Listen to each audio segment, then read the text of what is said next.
We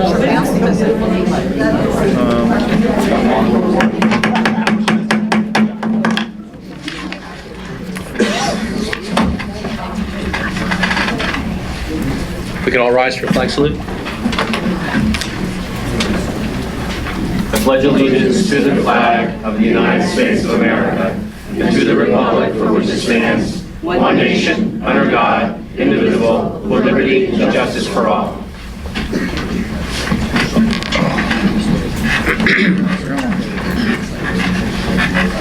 If we could have a moment of silence to remember the services and sacrifices of the armed service members who protect our nation and the first responders who protect our neighborhoods.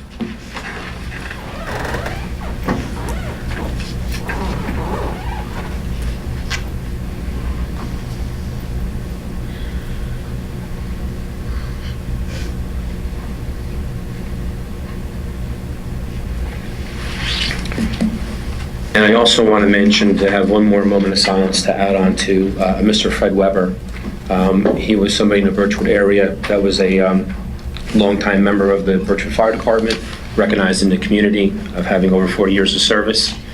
So if we can just take another moment of silence to recognize Mr. Weber. And Lillian McGardle, she was a long-time employee, she just passed. And Mrs. McGardle as well, Lillian McGardle. She was a longtime employee of Rockaway Township that passed as well. So we just take an extra minute. Thank you.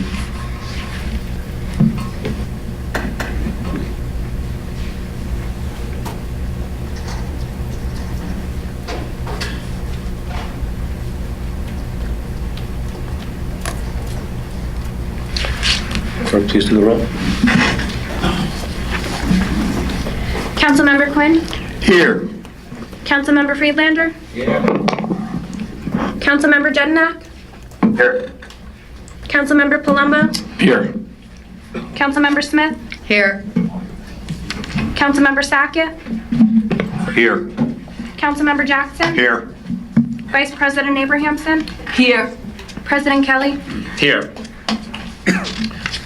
5, this meeting was advertised in the Daily Record and the Star Ledger, the official newspapers for the Township of Rockaway, on January 11, 2019. Notice was posted on the official bulletin boards of Rockaway Township. At this time, I think there was an email that was sent out earlier. We had a request from our CFO and our auditor with regard to our past agenda that we had that was already submitted to this governing body. And what we did was we modified the agenda from what it was, only to regroup the actions that are going to take place with regard to the adoption of the 2019 operating budget. So we moved the minutes afterwards, and we grouped all the resolutions and the ordinance together under section 9. So I don't know if anybody has any questions with regard to that, of the email that went out and what we're doing. Yes, I got it. You got it? I understand Mrs. Smith? No, I don't have any questions. No questions. Mr. Giacofano, any procedures other than just making a motion to adopt this new agenda for tonight? Motion should be seconded and voted on. Other than that, no. So can I have a motion to adopt this new agenda? I'll motion. Do I have a second? Second. We voted at that. Smith, I had Jonathan. and now second.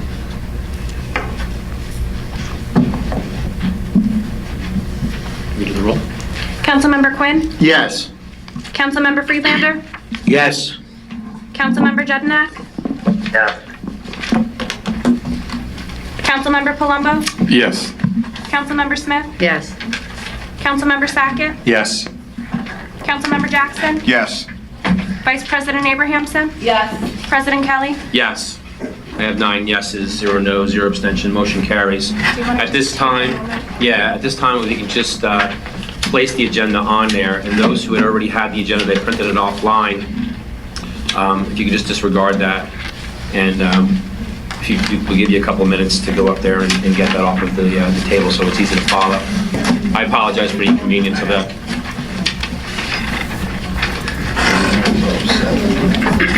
You told me.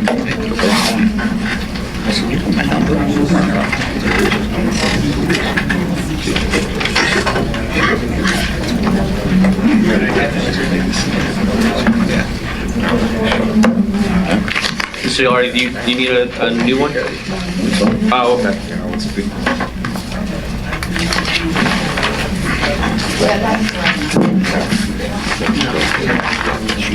The one in control does when you bring it down. I try to explain what she Sounds familiar.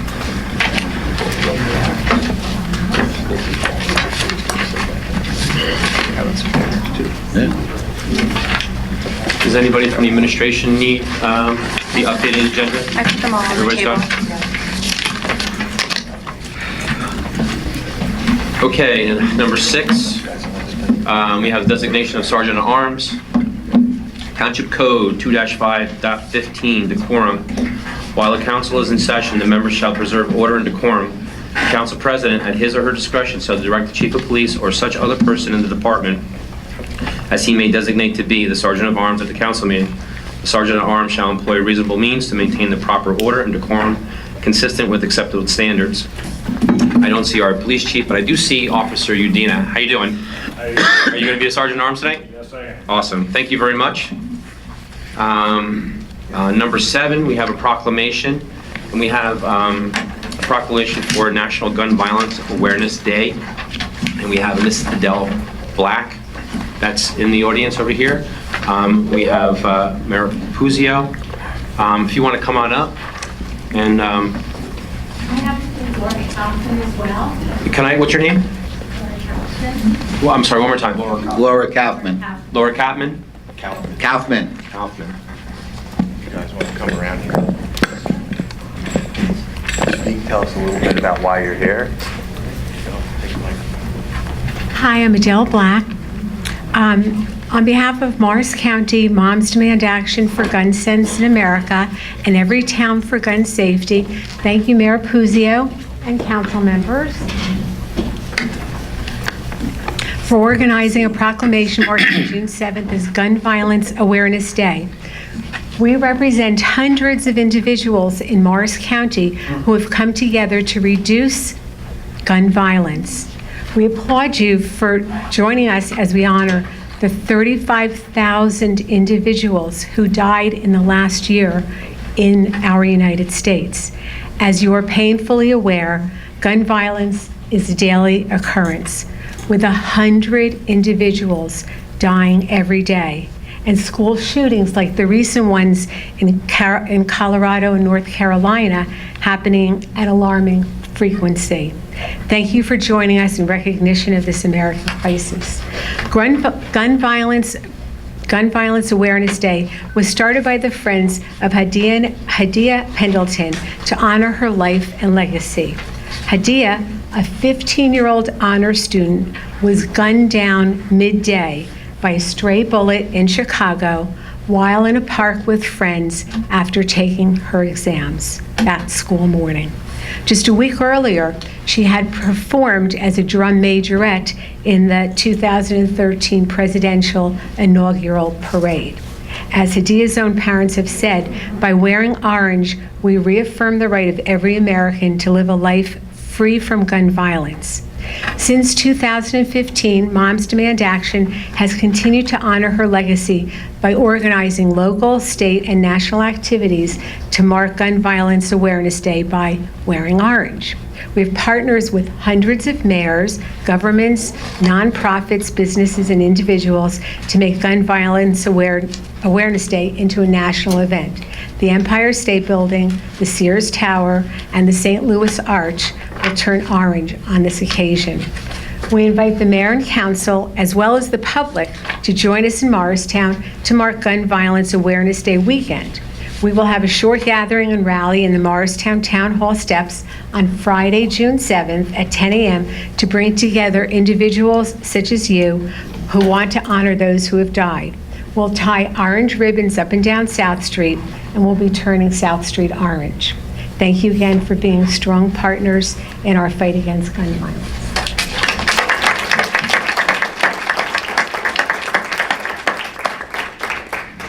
Rockaway Township, the mayor, myself, and the council prepared a proclamation for this day.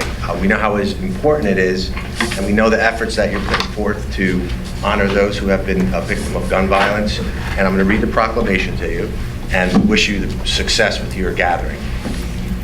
Whereas National Gun Violence Awareness Day in the state of New Jersey will honor and remember all victims and survivors of gun violence, and to declare that we as a country must do more to reduce gun violence. And whereas every day 100 Americans are killed by gun violence and countless others wounded, Americans are 25 times more likely to be killed with guns than people in other high-income countries. Protecting public safety in the communities they serve is among a legislator's highest responsibilities. Support for the Second Amendment rights of law-abiding citizens, and whereas June 2019 would have marked the 22nd birthday of Hadia Pendleton, a teenager who marched in President Obama's second inaugural parade and was tragically shot and killed just weeks later.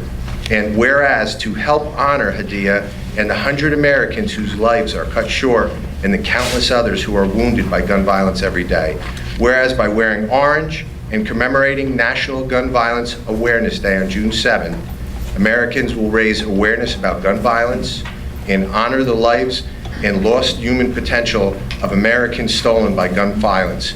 And whereas Rockaway Township will renew the commitment to reduce gun violence and pledge to do all that is a community can to keep firearms out of the wrong hands and encourage responsible gun ownership to help keep our children safe. Now, therefore, I, Michael Puzio, Mayor of the Township of Rockaway, proclaim June 7, 2019 National Gun Violence Awareness Day of Central Morris County. I encourage all citizens to support community efforts to prevent the tragic effects of gun violence and to honor and value all human lives. Thank you.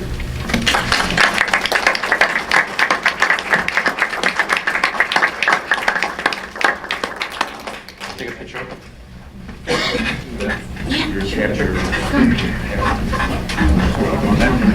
Have you guys stand in the middle. Photo op, then. Photo op. Get up there, guy.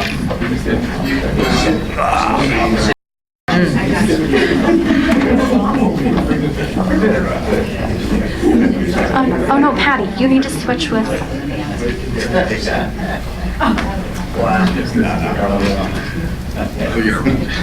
Two guys with red towels. Mayor Puzio, you're supposed to stand in front of me.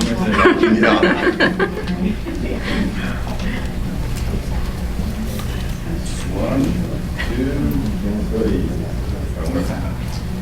One, two, three. You guys are confident like that? I know. Good.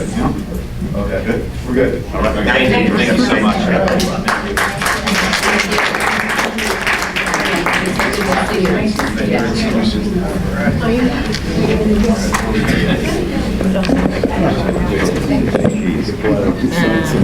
Nice dream.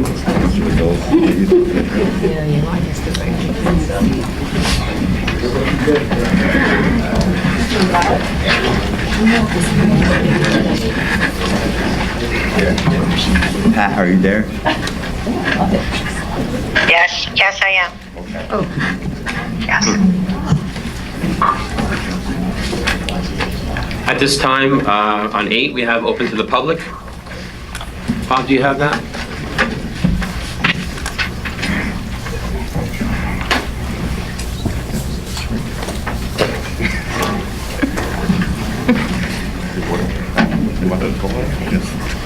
Good job. Thank you, Bob.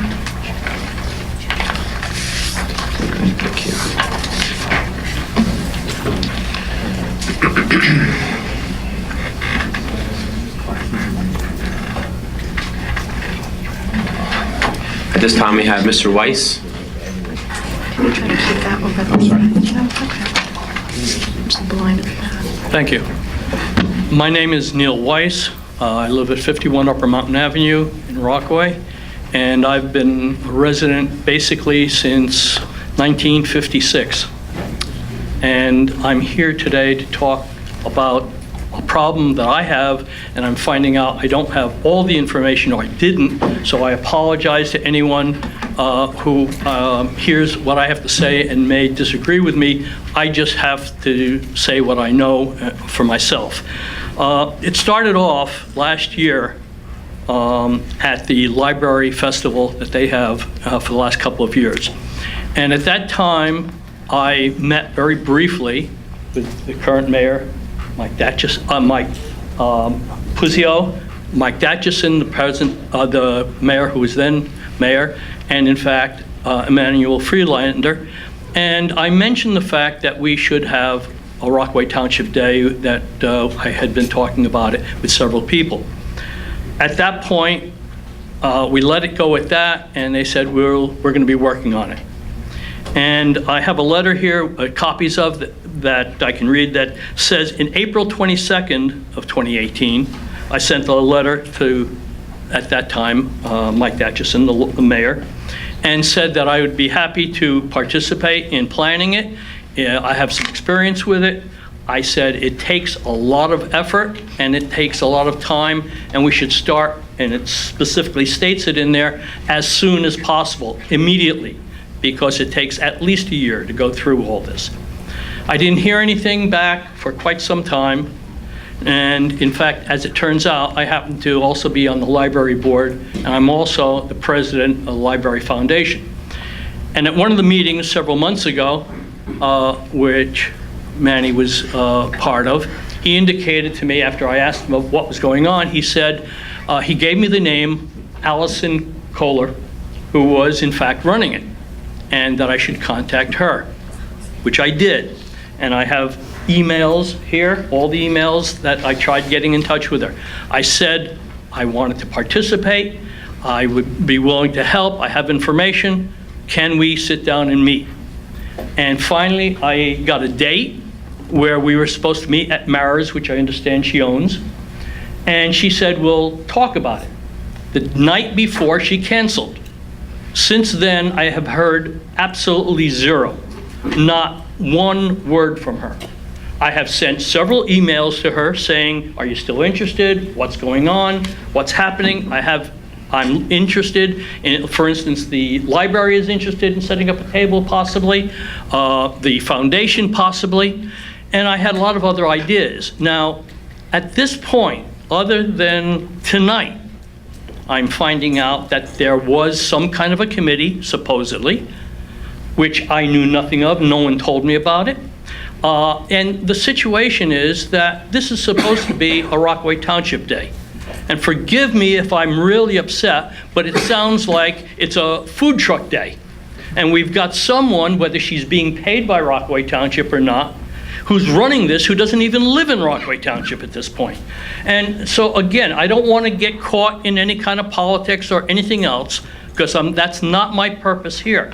But the fact is, it should be, for next year at least, it should be a committee of Rockaway Township people who are setting this up. And in fact, as far as food goes, we have many, many restaurants in the area. Like if you ever went to Morristown or even to Denville, we could do this without having 18 food trucks who don't have anything to do with Rockaway Township here.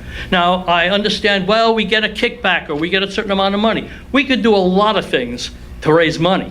But the fact is, if this is supposed to be Rockaway Township Day, we should be advertising all the things that Rockaway Township has to give to this community and how good we have. So it should be, as an example, the library should have had a table there. No one's asked if we wanted one. No one has said to the foundation, oh, are you really interested? Because we would love to be there and have a banner out there and have information for people to let them know what the foundation is all about and what they do. Because we try to raise money for the library that way. And so there are a lot of things that basically, if Allison would have taken 2 minutes, and that's all it would have taken, 2 minutes, to send me an email saying, thank you very much, but we've got it covered, I wouldn't be here today. But the fact is, every bit of information that I've gotten up until tonight, and even tonight, the information I got, I don't know if it's accurate or not, but every bit of information I've gotten up to this point is there is one person running the whole show, Allison, and she's too busy to even send me an email, say thank you very much, or meet with me for 2 minutes. So the whole thing is that everything I've been told, and I've been a resident of Rockaway Township for a long time, And I try to stay out of the politics. I try to do what I can as a volunteer. As I said, I've volunteered for many things. I've been a coach. I've been on the board of directors of White Meadow Lake for 12 years, including president. I've been at the library board for 4 years. I'm president of the foundation. So I know what we could do. And there's a lot of people in this community that have a lot of experience. White Meadow Lake on volunteers, every year they run a successful thing. And if you look around at what Rockaway Borough does, it's a small little borough.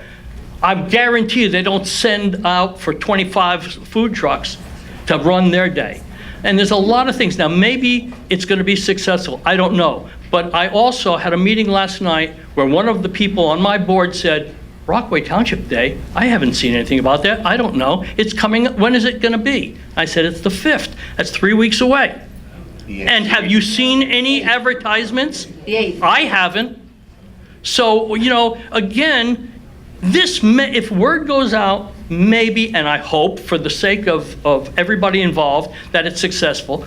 But I also understand there's no rain date. Well, what happens if it rains? So where's your money? And where's your program? So the way this whole thing has been run, as far as I'm concerned, and again, I have some experience with this, and I tried to get involved, but there was absolutely no response from her. So again, I'm just telling everyone here that if we try to do this again next year, I would be happy to be involved, but you've got to start tomorrow, not 3 weeks beforehand. Thank you. Mr. Weiss, before you leave, just to address some things, Mrs. Kohler actually has been a Rockaway resident in the past. I understand that. Going to high school with her and knowing her in the community, and she grew up in the Fleetwood area, I do believe that Mrs. Kohler has a passion for Rockaway and trying to do. She's an organizer of assembling these food truck festivals and some other things that she does. And I know that there was somewhat of an approach to her by some individuals on this governing body to somewhat facilitate this last year, and it just didn't take away, and then we had some horrible news that had happened in August of that year, and it kind of considered it more of a delay. I can't explain as to why she didn't call. I know that she's does a lot, and I don't know the reason for that. However, maybe Mr. Sackett, who is the chairman of this committee? Well, right now we have, she's been working directly No, with... who's the chairman now? Of the Park and Recreation, myself. You're the chairman? Yeah, so I never had heard from him. I wish, like I told him prior. Well, as I said, I didn't know you were. Yeah, I didn't hear. Or that there was any committee. So I tried, as I said, if Allison would have said to me, you know, well, I'm just running one part of it, we have a committee, contact Mr. Sackett. But nothing, no word whatsoever. And as I said, I apologize if there was a committee, if there was planning, but I have been trying to get information on this. And as I said, I have the letters specifically indicating I was interested last year. Neil, why don't you give me your number? I'll call you tomorrow, and I'll put you in touch, and I'll get it squared away right away for you. All right, well, as I said, definitely want to get you a table. Don't want to exclude anybody. This would be a great day. I apologize. I wish I never had seen you at a meeting before. I wish you had come earlier. We could have definitely used your help. We'd love all the help you can give. the key to this whole thing is there may be other organizations like myself. We have heard from a lot of organizations. Well, you know, all I'm saying But how is do they, that- I don't mean to interrupt you, how do they get in contact? Do they get in contact with you? A lot of people, Mayor Puccio. Obviously, this is the first year that we're doing this, so there's going to be some growing pains with something like this. Obviously, this is one of them. As Councilman Sackett said, we're not trying to exclude anybody. We're trying to do something good for our community. And we plan on doing this next year, the year after, and the year after that. And it's going to get better and better, we hope.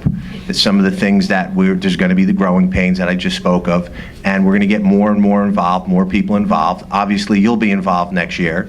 You're bringing this to us tonight. I didn't know about that you were interested in it. This is the first I'm hearing it. I didn't know that Ms. Kohler didn't contact you, or even that you contacted her. So don't feel excluded. I don't think it was intentional. I think certain people, she is very busy. It is predominantly a food truck event, And I know she is busy with the store, and I'm not going to defend her, but I am. People only have a bandwidth sometimes. I understand that, but that's the biggest problem. If she's that busy, she shouldn't be doing it. She shouldn't be running it. In other words, we have a committee, there's a chairman. If there's a chairman of the committee, with all due respect to you, he should be running this thing. He should be the person who says to her, here's what you do, here's what you don't do. If you don't have the time, I'll take care of it, or our committee will take care of it until you do have the time. If she's that busy and she's running everything, and I've heard she has carte blanche, and that's been told by people in the town, so I won't go into that detail. But the fact is that, as I said, and you say this is the first year, and I understand that. It's not the first year. We used to do this years ago, Rockaway Township used to have this, so it's not the first. It's the first current year. Correct. But the fact is, because it's the first current year, you should have had people who have had experience in Rockaway Township who know how to contact these people. And in fact, if you had a committee, a working committee, that they should be going out and advertising this and talking to the various organizations. And so, as an example, with every single organization, the sports organizations in Rockaway Township, the library, all the other places in the Rockaway Township, the churches, the other organizations, like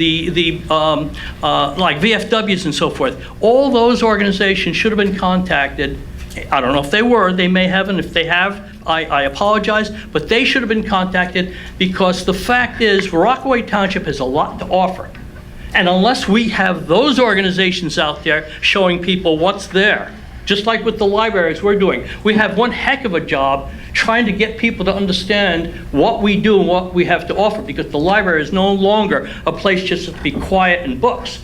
It's a community center for a lot of things. There's a lot of programs, but a lot of people don't know this, and you have to get it out. How you do it, there's different ways of doing it, and that's what we're working on. That's what should have been done with this, a Rockaway Township Day. No, I have just a couple of questions from some other members that are up I have here. a question. Microphone. Microphone. Oh, I'm sorry. There's nothing posted at the library for Rockaway Township food truck event? Is there, Mr. Sackett? I'll have to look. I don't know if there is or not. Excuse Do me? we have anything? So nothing's posted at the Do you have library? it posted anywhere? You have it posted on the website. Website and Facebook. Website. Well, how many seniors look at the website? It's all over Facebook. Are there any It's posters? on Facebook, he said, and the website. Town website. Website. Town website. So if you have a Honestly, computer, and if you happen to look on the website for the town, maybe you'll see it. But if you don't, Right. and if you have no reason to look at the website of Rockaway Township, even if you use the internet, you'll never even know about it. It's, if I may interrupt real quick, I'm sorry. Mr. Sackett, is there anything that's requesting vendors or anybody else to participate on the website?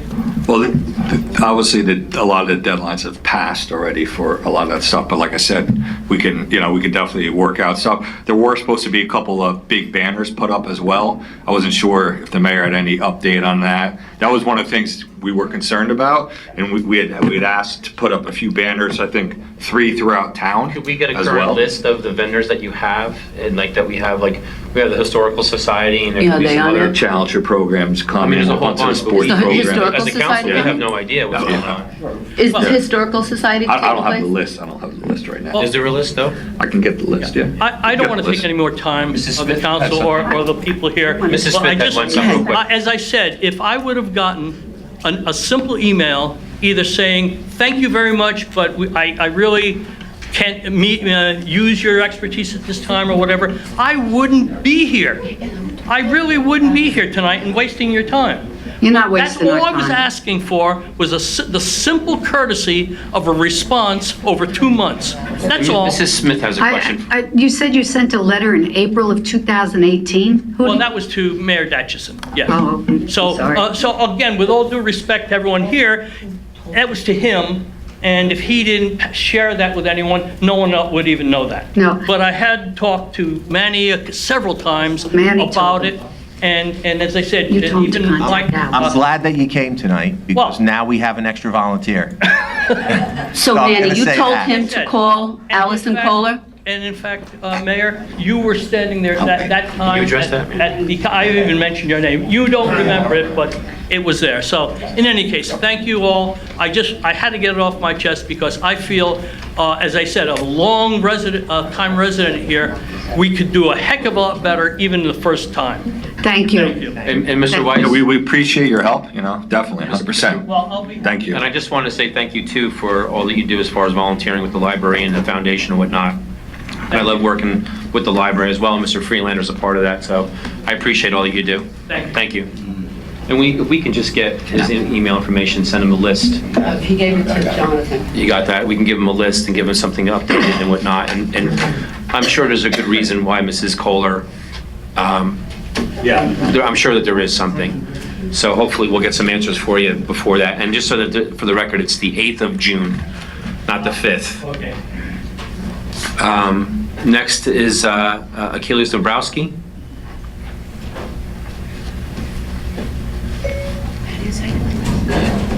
Can I raise this? Sure, absolutely.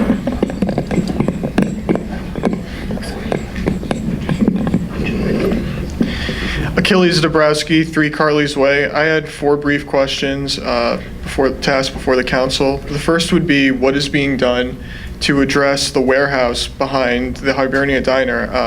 As far as I can remember, it's been unoccupied, and it still is, correct me if I'm wrong. And I feel as though it presents a unique commercial opportunity similar to that which has been being undergone in Parsippany as a shopping center of an old warehouse, as far as I'm aware. And I was wondering if there are any efforts to convert it in that respect, or for someone to take it over and restore it and bring it to a more respectable state. Real quick, Mr. Dyer, is, our planner, Dave, Mr. Novak, I thought I saw him. He was here earlier today. Dave's. He is. He's not here tonight. No, Dave Novak is not here today, but Joe Burgess. Oh, Mr. Burgess, I'm sorry, I didn't recognize you there, I'm sorry. And we also have Mr. Buzak in the back there too, another phenomenal land use guy. I know that currently we're working on that corridor of somewhat working on an ordinance moving forward for some changes that may assist in the change of that corridor and whatnot. And I don't know if, since that is a little bit off the path, that there's been any approvals or prior approvals or any applications or for sale of that parcel that this resident's talking about. I am not certain. Unfortunately, David is the one who's been working on that project. Okay. Yeah, just, I know that isn't a specific application and whatnot that I'm aware of, but they are working in that corridor to address some of the changes that are coming into play in today's world with Wawas and convenience and everything else. And we have the hotel that's now, the foundation's being dug across from the diner too. And then the FedEx down below has been rehabbed and that's functioning now as well. But what we can do is we can get back to you with that and get an email from you on that particular question that you have. Sure. So I'm sorry, go ahead. No, that's fine.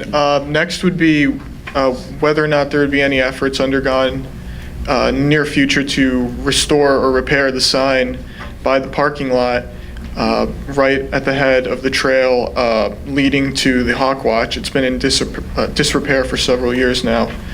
And I was wondering if there would be any attention brought to that as it relates to... Is that the sign on Lower Hibernia? On Upper Hibernia Road that leads up to the Hawk Watch by the parking lot, the gravel circle in that area. Is that something that might be state-related? Yes. Right? That's through the state? Yes. There's an employee of the state that lives on the end of Upper Hibernia Road. And I think that is a parcel of what the state had purchased. We can look into that, Council President, and get it taken care of. Yeah, we can see or contact the appropriate state officials to address that issue. So also, I wanted to inquire about the laptop that had been belonging to Mayor Dotchison. As I last heard, it had been lost in a news article, and I haven't heard anything since, and was wondering if the mayor or the council, who's an oversight body, could comment on the status of that investigation and what's going on. I'll leave that to the mayor. It's currently a police matter, still under investigation. I thought it was closed. I thought you said it was closed at the last meeting. Well, as you know, that things aren't always closed out. They might stop actively using resources, but I would consider it an open issue. But not being investigated. I'd have to speak to the police chief. It's a police matter. So it has not been found yet, No. correct? That would be correct. Okay. And I also wanted to inquire about the cyber attack that had occurred 7 months ago, and was wondering what had been going on with that and what the council could say about that, as well as the mayor. It's in the hands of law enforcement. Same thing that I've been telling the council. It's under investigation. Thank you. Okay, thank you. Thank you. Next, I have Adele Black again. I wasn't sure if I needed to sign. Okay. No, that's fine. I have Mr. Dio.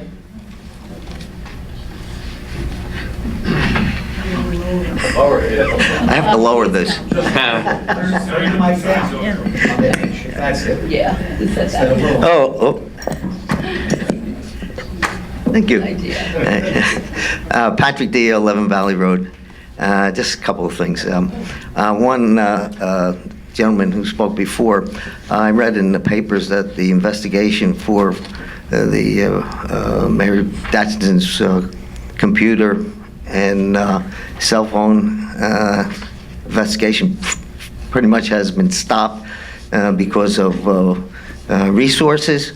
And the article I read said that there was no concern that there's any problems in terms of data being stolen or any compromising with respect to the operations of the township. I find that hard to believe since I would believe that Mayor Datchinson probably utilized that laptop for emails, for communicating with the administration, for possibly rendering proposals. And so I think that the council should request a full report as to why the investigation was stopped. And if our police force doesn't have the resources, maybe it should be turned over to another law enforcement agency to see if something can be done about finding and locating what happened to that computer and cell phone. In terms of investigation, I'd like to know what's going on. I've been away for a few weeks, and so I'm sorry if things have happened that I'm not aware of with respect to the Bowieville project. And I do understand that the report is only available in a redacted format, and I'd like to know when will it be fully available. Second thing I'd like to know is that what actions are being taken to assess the homeowners or the properties that have not been assessed, regardless of whether there's a report or not. Action should be taken to assess these people. And the question I have is, the ones that have not been assessed, are all of the homeowners paying the monthly or quarterly fees for use of the services? Yeah. Thank you. Mr. Dio, on that last part, the other items, I think Mayor Puzio had answered. With regard to the Bowieville on new business on this agenda, there are going to be some issues with that. And as far as the memo that was there, that was a attorney-client privilege and confidence of information that's on there. That's something we'll question as well. Moving forward, I have spoken to some people in that area that were unaware about their potential assessment that's happening. And as far as the being assessed, there is one property.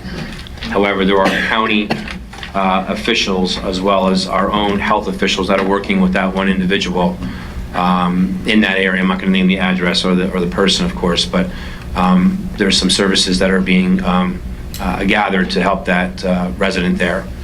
In relation to this. It's not just the sewer connection and fees and stuff like that. There's a host of concerns and some assistance trying to be provided to that resident. So I can get into that a little bit further with you afterwards. But under new business, I'll address that with the Bobbyville.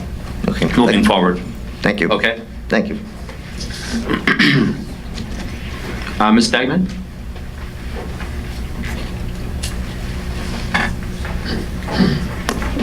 Pat Degnan, 88 Valley View Drive. First, I'd like to invite the council, the mayor, the administration, and the public to the White Meadow Lake Fire Company Memorial Sunrise Service on Monday, May 27th at 6 a.m. And then we do give you breakfast afterwards. It's a beautiful ceremony. It honors those who have served us, and if you could make it, you should really try. And I'll be there at 4 o'clock cooking breakfast.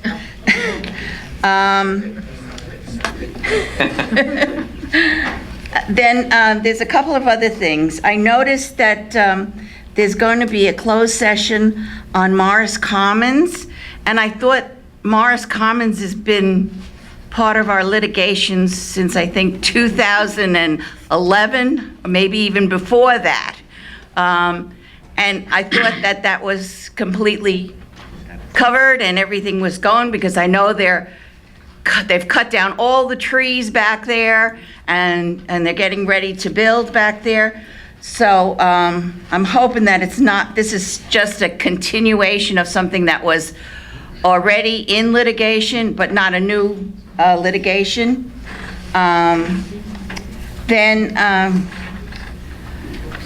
At another meeting, a resident brought up the fact that there are some areas in our township that are experiencing short-term rentals, such as Airbnb and stuff like that. And I've done a little bit of research and everything, and I know that some towns in the area are starting to do resolutions, and I would like the township to consider doing some kind of a resolution that would protect us as residents from short-term, really short-term rentals. I think we don't want to be such a transient community, and I think that's what these short-term rentals do. I mean, it's different than you go like a week's vacation and everything, but then you have certain areas of the township where only members can participate in the facilities, and this would cause other problems too. So I'm hoping that the township can look into it, and Is the White Meadow Lake thing that you're experiencing now in your community? I think there's one house that I'm currently aware of that does have advertising on Airbnb, but I'm not sure. But in our community, unless you're a guest of a resident, you need to have the resident there and use guest passes to use our facilities. But there are other areas in the community, I'm sure, that have the same type of problem. And I would like the township to look into protecting our property values, basically. Just real quick on your one question you had. Mr. Buzak, with our closed session, I know that we had some discussions earlier with closed session that you and Mr. Burgess and his group have assisted, and we have a settlement agreement that was through the courts, and that's public knowledge. Is there anything that we can, maybe a snippet we can give Mrs. Degman in regards to what's going on with Morris Commons? Well, I can answer a question that this is not new. This is the same litigation to which she was referring, and it's just a refinement of the settlement agreement. Okay. But it's not going to affect the number of units and that kind of thing. Okay, great, thank you. It sure is going to affect the traffic on Green Pond Road. Oh, okay. Next, Mr. Salberg.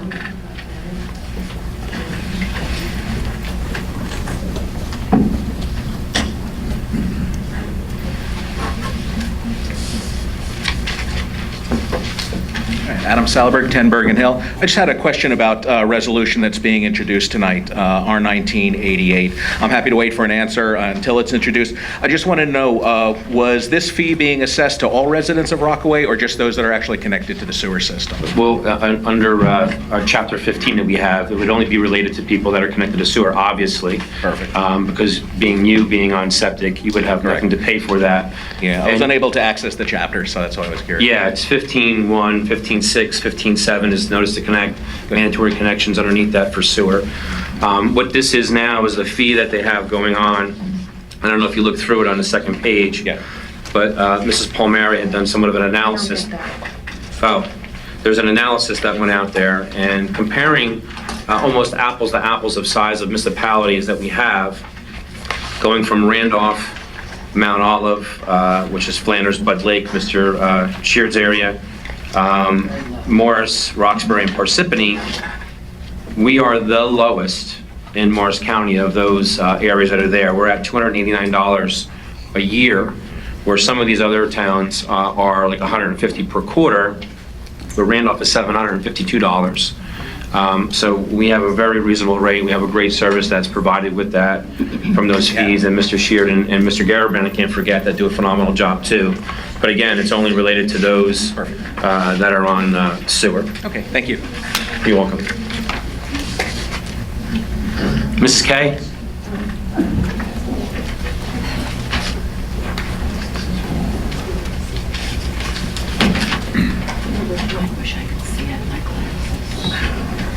Pat, are you still here? Yes, I am, Mike, yes. Yep. Oh, I'm hearing voices. I am. It's going over pretty good. Okay, Kim Kleindienst, 8 Nokomis Avenue. On March 1st, 75 days ago, the petition to recall Vic Palumbo was certified by the town clerk. Since that time, a small but mighty army of residents have gone door to door, sat at tables, and called residents in Ward 1 to collect the signatures. The statements we heard and the lessons we have learned were almost as valuable as the potential outcome of this recall. What we heard was that people care about this town. They care about what all of you who sit on the dais do, think, and say. Many take ownership in this town, whether they have lived here their whole lives or even some who have just moved in. They want what is best for their family and for Rockaway. Yes, we had conversations of is Vic Republican or Democrat, but most of what we heard was, is Rockaway moving in the right direction? We also had quite a bit of people who said they had no idea what was happening in Rockaway. Who was Vic Palumbo? They're not political, they don't care about politics, they don't want to get involved. The conversations again turned to Rockaway and wanting what was best for their community. I can tell you unanimously what they didn't want: lawsuits, legal fees, petty vendettas, bullying, stalking, lies, rancor, and outright distrust. They were tired of adults behaving like children. I was surprised by the number of people who were actually afraid to sign the petition. They were afraid of retribution from several of the members of the majority. Family members of town employees, volunteers, and organizations, outright afraid and adamant that they would not put their jobs and families at risk. Mr. Palumbo, this is the group of people you choose to align yourself with. This is your downfall. I have enjoyed walking through the district, meeting hundreds and hundreds of the people you were elected to serve. I certainly didn't agree with all of them, nor they with me, but everyone was treated with courtesy and respect. What have you done in your ward? What have all of you done in your ward? When was the last time you all went door to door through your whole ward? When was the last time you asked how you were doing, and were there any concerns that they had? One day we had a woman kindly listen to our statements and finished by stating she would wait until Mr. Palumbo came by and gave his side before she would make up her mind. Safe to assume she is still waiting. They're all waiting, but we've waited long enough. What should all of you on council have learned about this recall process? Serve the people who elected you. Walk the streets of your ward and knock on doors. Talk to people and find out what they want, what they're feeling, and importantly, how they think you're doing.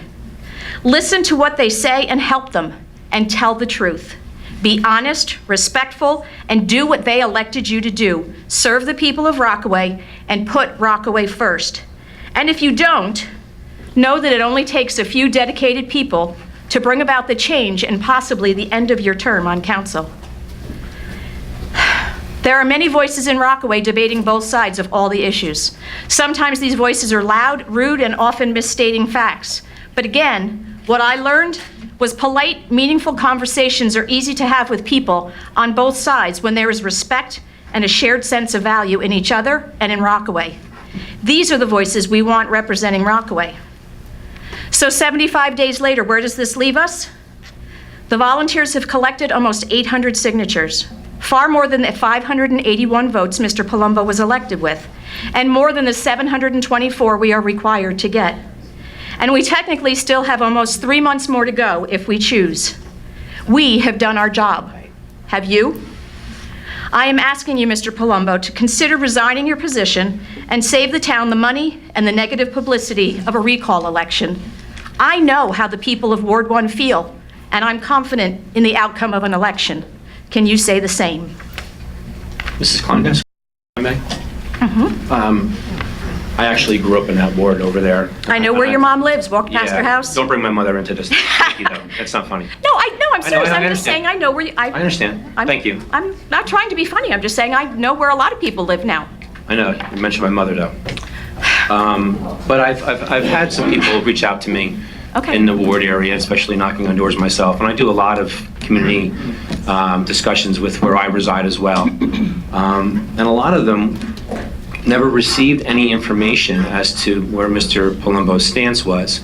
And that was very concerning. And then you also just stated that some people are waiting for Mr. Palumbo's response, but you have the response that you're supposed to provide. And we have.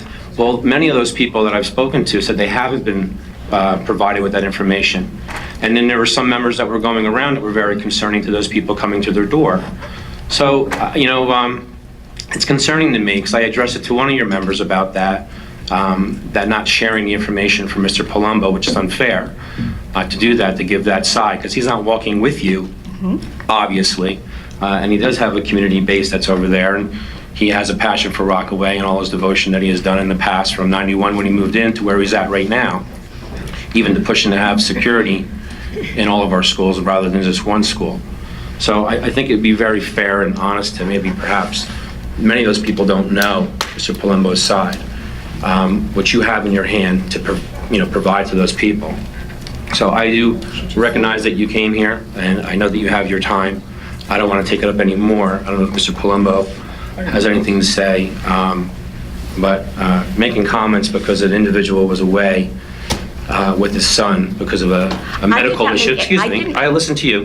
Fine. Because of a medical issue, and then blowing that out of it, and your strategy is thinking that because it's a smaller ward that you can walk and that's an easy target. I don't think that's very fair and just and for the wrong reason. That's vendetta. That's malicious. So I understand your passion for it. I don't know if it's for the right reasons or the wrong reasons. I disagree. And a lot of the individuals that wouldn't sign your petition or slam the door on the petitioners with the concerns, that says something too as well. So. Correct. Mrs. Abrahams? The fact that you commented that Mr. Palumbo should be going door to door and asking the constituents what they need, that is what a council meeting is for. That is why he was voted in, because the town people in that ward trusted him.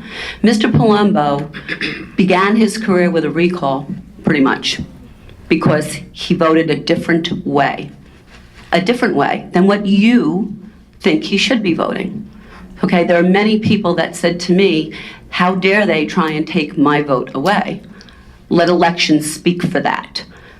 Okay, so Mr. Palumbo is here twice a month on this dais, and anybody in Ward 1 can come up to this microphone and ask a question of Mr. Palumbo. He's very accessible. He also lives right on a main street and has addressed many people that have come to his door asking for assistance. So the fact that he should be walking door to door, Mr. Quinn, have you walked door to door in the last 10 years to see what your constituents want on a regular basis? Has anybody here doing that regularly? That was my question, was have any of you? Prior to my stroke, I walked door to door. Okay, regularly. I asked. Regularly, Yes. okay, I okay. asked. So my point is, he did walk door to door twice, okay, and spoke to all his, the false narrative being put around this township is sad. It's really sad. And I do want to say one more thing, that I appreciate so much seeing you, your husband, Mr. Wachowski, and another group going door to door every Saturday. One day was a beautiful day. The other day, it was Saturday the 4th or 5th, I forget now. And I thought to myself as I rushed to the ShopRite to get a fruit platter for my granddaughter's baby shower, how fortunate, how fortunate, and I need to thank you. And I'm glad you're here saying that tonight. So I said to my husband, I need to thank the recall committee because it put my life in perspective that I have so much love and celebratory events and everybody around me that I don't have the time to fill with hate and lies, okay?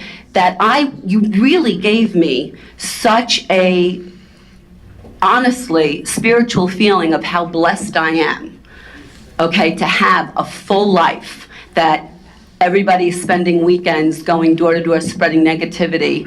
It's sad. And I thank you for that. And I thanked my children for that too, okay, because they're the ones that give me that love, that feeling of having a full life, that I only have positive things to say. And if people need a change, there's discussion. There's discussion. So I thank you for that. It was like an insight for me. It was like a revelation. Glad So I thank you. I have something I'd like to say too, and this has nothing to do with Vic. You know how I feel about you. I don't think it's right that a citizen comes up and states her opinions on things, and I feel like you both attack her and talk down to her, and it's not right. You don't do it with anybody else that you agree with what they're saying. You just do it to her, and that's not right. Thank you. Thank you. Thank you.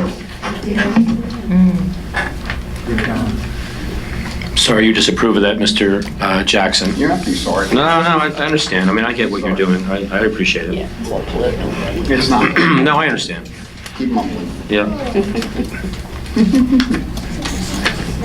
Mr. Lardy?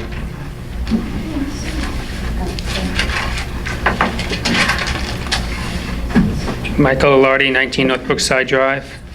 A couple things. I have a couple documents I'd like to hand to someone, if you allow me to, when I'm done. The signs on telephone poles, there is a law, JCP&L has a flyer out that says you're not allowed to have signs on poles. I mean, I don't care if somebody puts a garage sale sign up, it's up there for a weekend or something, but these people that are basically running a business by sticking signs on, "We'll buy your houses."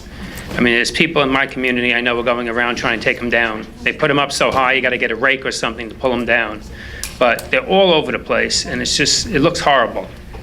The signs on the side of the road is another thing. It's basically free advertising. The mattress stores are going out of business every week. The furniture stores are going out of business every week. I know there are right-of-ways on maybe the highways. It's not township property. But the township can go to the state or go to the counties and voice a concern about it. They block your view, and they're downright ugly. And it just looks horrible. It's free advertising for the stores that are doing it. They pay you $1.99 for a sign instead of running an ad in a newspaper or some other way. And it looks horrible. They don't get moved, they get mowed over, and then they sit there and be litter for the next 6 months. The short-term rentals that came up, I do have some documents from Bergen County and from Randolph, from ordinances that they have. I know we have several in White Meadow Lake, and it's a real issue for us because ours is a private community for members only and their guests, and these people are advertising, lake parking lots nearby. Well, they're private parking lots. It's a private lake, and you can't use the boat unless you're a member. I know that's not a township thing, but the township can control whether people can rent their properties for that short of a term. There's one property in our lake that they're shooting a movie at. They must have 15 cars in the driveway to all hours of the night, and supposedly they're coming back to continue that shoot. I mean, that's not the kind of area we live in. We live in a lake community. So hopefully the town could look into that and maybe pass an ordinance or something about commercial use, something that could assist us. Kings Road came up last meeting about the speeding. They have those small signs that they stick on, like the double yellow lines. They're really, you could put those in the middle of the street, the 25-mile-an-hour signs down the road. Because having something in the middle of the street makes people slow down for one, and then it sticks it in their face more than a couple of signs that are on the people's lawns that say 25 miles an hour. Or... Can I say something? Yeah. I'm sorry. Okay. The Wawa, I'm hoping the council's working on something to maybe get that area, whatever documents need to be done township-wise, because they seem to be willing to do so much infrastructure work there with all the building going up. The biggest congestion on that intersection is that stupid setup with the light, that everyone blocks it. You can't make a left to get on 80 West. And if they could rectify that, that would be a bonus no matter what people think of the Wawa. Rockaway Day, I've heard about people talking about Rockaway Day coming back. I'm not on Facebook. I don't look at any of those socialized sites. If somebody wants to talk to me, they can call me up. I publicize my number, but I didn't know anything about it. It's nice the first time I heard that it's set and it's June 7th. 8th, see? Either way, I have more information now than I did before. But, I mean, it's really not well publicized to the people in general, and maybe if you're on these sites you see it, but you have to be looking at those sites and looking for information. Stuff like that you want to put in people's face. I mean, I don't know which avenues you could use, but it's just something I know I wasn't aware of it, and I'm sure I'm not alone. White Meadow Lake Civic Affairs Committee is holding a candidates night this coming Monday, May 20th at 7 p.m. at the clubhouse. And everyone in the state that's running for any office is invited to come. So I just wanted to make that noted, that it is open to everyone. And I'm sure the committee has some guidelines to go by that they would announce at the beginning of that evening. And What time? 7 p.m. on Monday, the 20th. Did you advertise that to the candidates running through the state? Yeah, we did. We Committee. Oh, that's great. Yeah, there was a letter that sent. That's Yeah. great. Yeah, I just figured I would publicize it here. 10 candidates that have responded. Oh, yeah. Affirmative. That's typical. Yeah. That's all I have. I can hand you these. But yeah, before you sit down, Mr. Hasmahalis? Yes. Last time we were up here, we had a resident that was on the corner of Robin and Kings. And we made a small little mention, maybe we can just refresh the memory of traffic about the speeding going up and down Kings Road. Yes, we've actually had several details out there Okay. since the last meeting. I just want to tell him about one thing. Go ahead. Mr. Lardy, I don't recall who told me this, but there was a complaint, I guess, about the bushes by the clubhouse. You took care of it right Oh, away. yeah, And a right. lot of people Yes. in that area has come to me and said how wonderful that was. And I just want to tell you that a lot of the people in that area traveling up and down in front of the clubhouse in that vicinity Yes. really feel that was such a great thing to do with the children in the area and that being such a thoroughfare of foot traffic. Right. And it was great. And they said to me, and I can't remember who told me, they said to me that they only had to mention it once to you and it was done. Yeah. So I think your community appreciated that. Yes, thank you. I'd also just like to comment on Kings. I actually spoke to the one resident that spoke at the last meeting, and I was at her house with her and her husband and her children playing out front, and they did say there's been an increased police patrol and that there's definitely been a decrease in the speeding on the road, and she was hoping they could continue that. And I think today I saw an officer at the end of Kings. So If you could just pass the thank you too for the recognizing that, Officer Hasmahalis, to the traffic as well. Will do. Thank you. Mr. Lardy, May 21st, we have a meeting with the developer representing Wawa. So we are working on it. Okay, thank you. If I can take that, I'll make sure it gets to everybody on the morning. Yes. Yeah, that's always been standard And note. Mr. Yachafano, we had talked last time, Mr. Lardy had brought that up, and I wasn't sure if it was under Title 27 when we talked about the signs on poles or whatnot, or utility. Is there something that maybe zoning can look into that, or if there's something that you already looked in from last discussion? I mean, I didn't ask you to do any research on it, but I didn't know if anything was done. We certainly did nothing. I don't know Okay. what the administration did. Well, Mrs. Fronte, maybe we can just pass it along and just see what's there.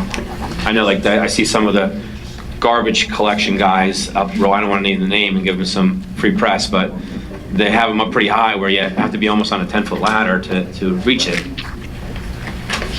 I would suggest that Mr. Lardy be in touch with our code enforcement officer, Joseph Costa, and he's very Mr. diligent. Yachafano, can you use the microphone a little closer, I please? thought it was. And Mrs. Fronte, what days are Mr. Costa, I know he's changed his days now, is it Tuesdays and Wednesdays? Yeah, Mr. Costa is typically here on Tuesdays and Thursdays, Wednesdays if there's court, but you could also stop in or give me a call or give me an email, and I'll make sure that you guys connect on that.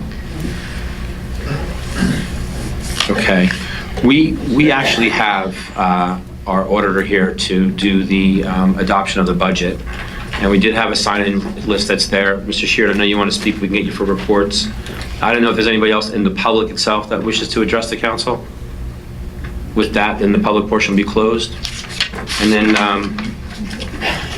Mr. Serenelli and your son, I don't know if you want to come up and give a small little presentation of your efforts and the council's efforts and what we do with the budget, as well as Mrs. Palmieri and administration.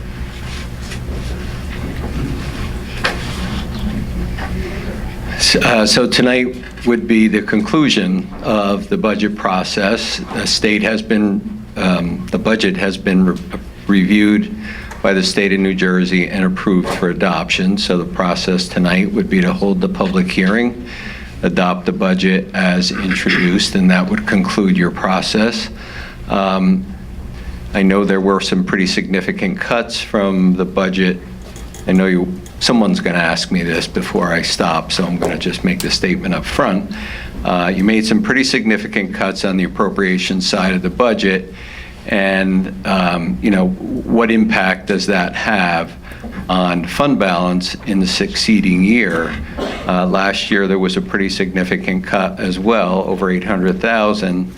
My projection was that you probably would come back with the same fund balance or maybe a little bit more. As it turned out, you were surprised by a tax appeal that was more successful than expected. So the fund balance actually went down 400,000. So my track record of predicting what the fund balance is going to be may not be so good. But if everything else remains equal, there are no large surprises with this budget like previous budgets. You've made a number of decisions that weren't to excess, meaning using too much revenue or too tight in cutting the expenses, that you shouldn't be able to put yourself back into the same position or a similar position in fund balance regeneration. That's important for your bond rating. I think your bond rating has been stable for several years. Your fund balance has been stable. All things remaining equal, I would expect that your fund balance should be in a similar position at the end of the year. You've had 2 years where you've made pretty significant cuts. I don't know that I'll give you that same answer next year if you make significant cuts again, but I think at the end of this year, at the end of 19, again, no great surprises. Normal operation, you should be in good shape again as it relates to fund balance. That's great. I mean, your efforts and your son's efforts of doing that, as well as the administration and Mrs. Palmieri, and what we went through. I mean, we actually had our budget meetings that we had. There was a lot of involvement from all the council members moving forward to look at certain areas and savings without reducing any services that were there, and still leaving a little bit left. So there wasn't any issues, and with proper planning, I think we can still continue maybe a lateral moving forward with those budgets to follow this year. So I can't thank you enough. I don't know if anybody else on this dais has any questions for Mr. Serenelli and his service that he has done. Anybody on both sides? No? I know Mayor Datchison always tried to get me to commit. Well, how many more years could we have 0? and I would never commit to how many more years. Your financial position has been good, the economy has good, interest income has increased, your construction code permits have been good. You know, all that lends itself to being able to have a nice budget, continued service, but still have reasonable or no increase, or in the last 2 years, even a slight reduction. Mr. Buzak, do we know if we've had any with Morris Commons, if any permits have been pulled yet? I am not aware of any actual building permits that have been pulled. Mrs. Fronte? No permits. So, I mean, that could be a potential revenue, almost like when Pondview came in with about $318,000 we got in permits in that 1 year, bringing in some revenue to offset some of that would be nice. Yes.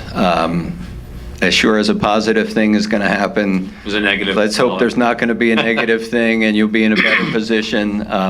So you know there's some positive things out there, and I really expect that with any amount of good luck, you'll still be in fine financial position at the end of the year. That's fantastic. Thank you very much.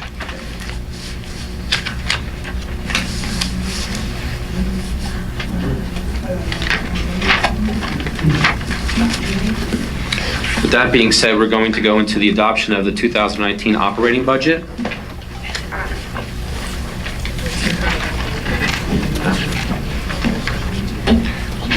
We have A would be R19-89 would be resolution to read the 2019 operating budget by title.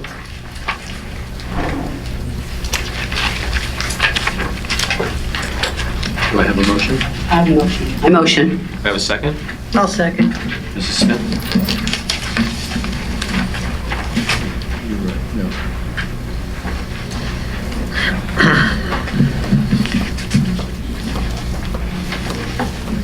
Is there any discussion? Seeing none? Councilmember Quinn? Yes. Councilmember Friedlander? Yes. Councilmember Jednak? Yeah. Councilmember Palumbo? Yes. Councilmember Smith? Yes. Councilmember Sackett? Yes. Councilmember Jackson? Yes. Vice President Abrahamson? Yes. President Kelly? Yes, that's 9 yeses, 0 noes, no abstentions. Motion carries. I have B, which would be ordinance 0-19-9, and it's an ordinance to exceed the municipal budget appropriation limits and to establish a cap bank under NJSA 40A:4-45.14. Do I have a motion? So moved. I'll second. I have Mr. Quinn as the motion. Second. I already Mrs. Smith. Okay. Yeah, I'm sorry. I was locked out. Mrs. Smith with the second. Clerk, please do the roll. Councilmember Quinn? Yes. Councilmember Friedlander? Yes. Councilmember Jednak? Yeah. Councilmember Palumbo? Yes. Councilmember Smith? Yes. Councilmember Sackett? Yes.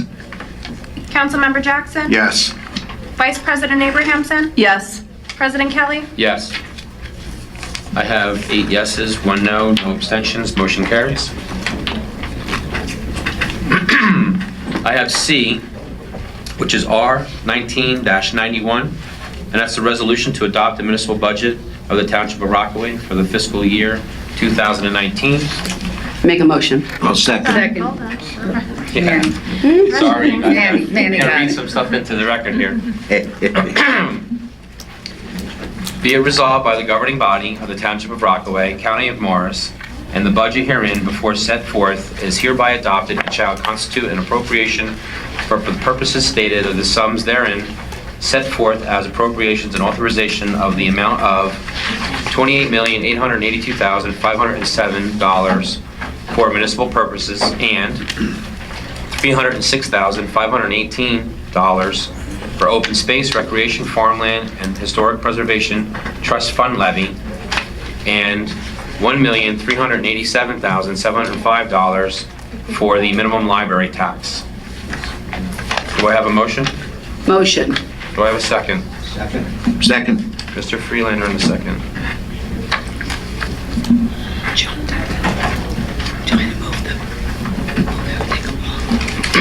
Clerk, please do the roll. Councilmember Quinn? Yes. Councilmember Freelander? Yes. Councilmember Jednak? Yes. Councilmember Palumbo? Yes. Councilmember Smith? Yes. Councilmember Sackett? Yes. Councilmember Jackson? Yes.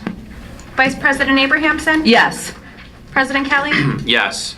There's 9 yeses, 0 noes, 0 abstention, motion carries. I just want to take one quick second just to say that all the efforts from everybody regarding this budget that we had here from last year to where we're at now, and looking at it in fine detail, I was very impressed with everybody's involvement, Mr. Freelander, Mr. Sackett, Mr. Jeniak, and everybody else that we have on this dais here, as well as the efforts from administration, some of them very late. Mrs. Palmieri, I mean, you were doing a fantastic job in staying there through thick and thin. When everybody was leaving, you were still here. And then have to put everything together. And then we had some extensions to the state, and we even also had maybe another extension may have taken place, but we were very fortunate to have the state review it and approve it. So not that you're more important than anybody else, but you really put a lot of time and effort and really made it known that, you know, your dedication made this go probably more smoother than it ever could go. Thank you. So I appreciate where you're, and I did mention to you once before that there is a member in this room that says you're probably one of the best CFOs around. So I applaud you for all your efforts on that. Thank you. Thank you.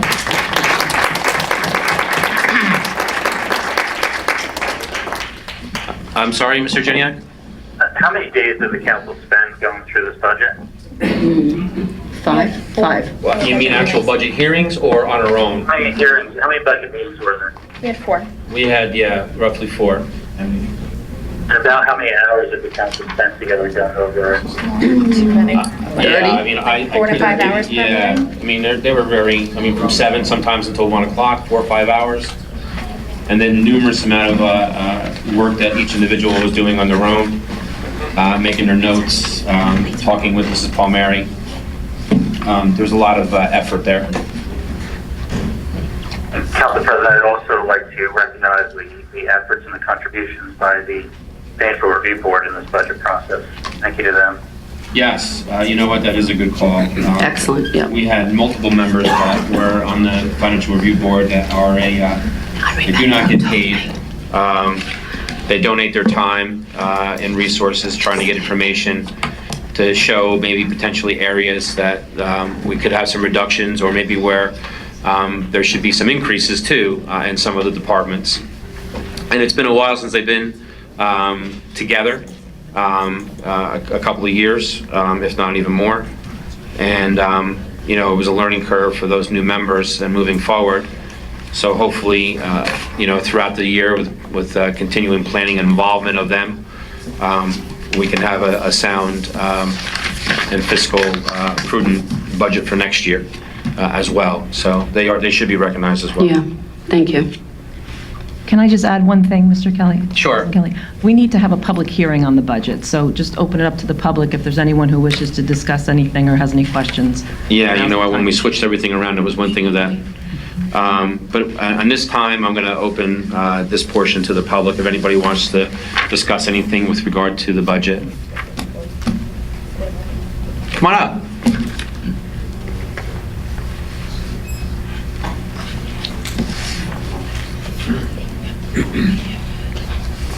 Tom Bracken, Green Pond. I just had one question. The auditor mentioned something that raised some alarm flags in my mind. We let go 30 people in this comparison budget, and that was deemed insignificant. And he said, as long as we have no further significant problems, I would like to know what the difference is in the definition of a significant. Can you help me with that? We didn't let go any people. I can clarify what I stated, if you'd like me to do that. Sure. I was talking about significant problems or significant financial issues that would be unexpected relative to the previous year. Tax appeals and... Yes, the lawsuit, I don't know, a flood, a catastrophic event that would cost you more than what you normally would expend, maybe through an emergency appropriation or some sort of special need. Otherwise, you should be able to regenerate the fund balance that you've used in the 2019 budget by the end of 2019. I didn't make any statement about employees or Yeah, we reductions. didn't, there was no let go of any employees or any furlough or Right. the demotions of that, Mr. Bracken. Is that what you meant? In 2018, 215 employees. 2019, 185. But that's attrition, people that had passed away, retirements. So there was no furlough or firing plan or layoff plan. That has to go through the state and administration to do that, and that wasn't done through the budget process. Matter of fact, I think we hired, or we kept a couple of positions we created. We readjusted some of the departments, some positions we merged. We're doing a little bit more with less. With one person. They're taking on additional tasks. Some of those types of things happen. Yeah, but even in the police department, we're now as per the ordinance for what we required for our staff there. So I don't know if somebody gave you that information, but that was not correct. The numbers. No, you were talking about laying off people or people being removed. As a lady, I noticed a large difference in the employment numbers.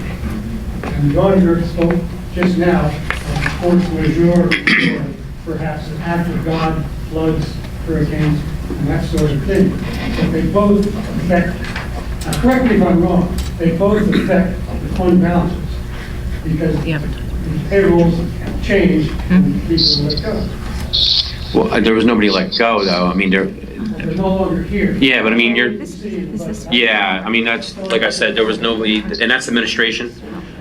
That's not through the council itself. But, again, retirement, attrition, stuff like that, like the mayor had said as well.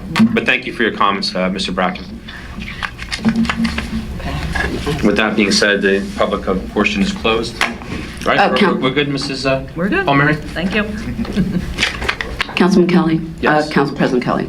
First, I want to tell Mr. Elardi, I remember who told me that. It was Mr. and Mrs. Wittig. That it just came to me when he said Financial Review Board.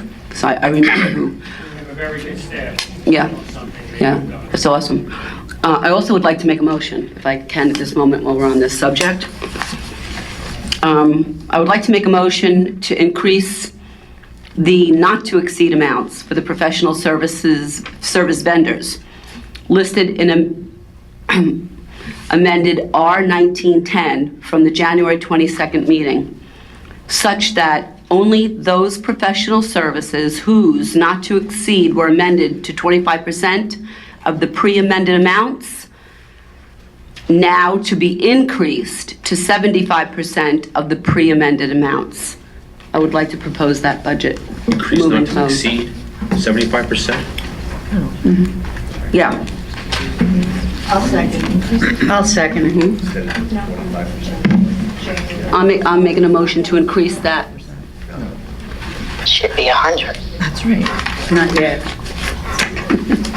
Doesn't have to be. Can I see what you have there? To be increased to the From 25 to 75. Yeah, that's what I want to see happen. Of the pre-amended amounts. Not increase it, just To bring it back to. to 75% of the full amount, not increase it by. Right, she has here not to exceed. So if I'm correct, the resolution in R19-10 was amended at the 22nd of January. Yes, I have it here too. I have it here, Council, If it was 25, we were able to spend 25, I'm trying to. Well, if you let me just finish, I can get to that for you. So what we have here is, there was an amended resolution, R1910, on January 22nd. And one of the amendments that were there was not to exceed 25% of the threshold amount. Is that correct, Mrs. Palmieri? I'm looking at R1910 with the not to exceed amounts. For example, the first one, appraisal systems at 62.5. Are you proposing to increase 62.5 by another 75%? No. Just to I think when we had that R1910, the levels that you had at the time, Councilman Jeniak made a motion, which passed, to have the limits not to exceed 25% of the, So the amounts listed in 1910 that I'm looking at are at 100%? correct, so it would be 20, we had amended it to 25% of that number. And we don't have a revised resolution prepared that we can review at this time? I'm asking. No, we're just making a motion to amend the amendment that was made on the 22nd of January. Yeah, add 50% to it. Increase it from 25 to 75, adding 50. Was that the only amendment Adding made? 50%. The other words. The other amendment, there was two amendments, but this is she's making a motion for that amendment. But there were two amendments made, weren't there? There were. Right. Mrs. Abrahamson is making the amendment of the one. Well, that other one was made on the 22nd of January and passed. That was the original amended. This one I have right here. So this one, I'd like to bring it to the 75%. Simply, do you want to raise the, Yes. do not exceed the 75%? Yes, yes. Adding 50% to the 25%. So we have 100, we gave 20, we said 25, and now we're adding 50 to bring it to 75. Does that make sense? You understand that, Mrs.? In other words, you want to reduce the 100% to just 75%. Correct. Yeah. And Council President, I heard the Council Vice President say that was for the ones that were amended that way at the January 2nd meeting. Correct. Yes. And there's no change of the other amendment. No, just to amend that amendment, the R1910. Can I have my I think our business administrator wants to add to the discussion. Pat, go ahead, you can speak now. Can you tell me why it wouldn't be 100% when it's not an amount to actually spend? We can't spend any more than the budget you approved, but the not to exceed amount, like appraisal systems, they use all their money now. When can we come back for the rest of the money? Next meeting, whenever they want to come back. Well, there's 75% of the full amount should cover all the bills and upcoming bills for the next few months, correct? You should really make it 100% because the amount, you're not paying the people that amount. That amount is just a number to not exceed. Last year when we passed this, the administrator lowered the amount. We had to go back to you 2 more times to increase the amount, which holds up production of work. We can't spend any more than that's in the budget. Just because appraisal systems has $65,000 doesn't mean I'm going to spend $65,000. It means that whenever we use this service, we can go up to that amount. But those numbers are based on last year's expenditure plus whatever projects the department heads tell me that they're going to do this year or try to do. And if we don't do it, we don't spend the money. So if you compared last year's approval compared to what was actually spent, it's a lot lower sometimes. And twice we had to go back and increase it.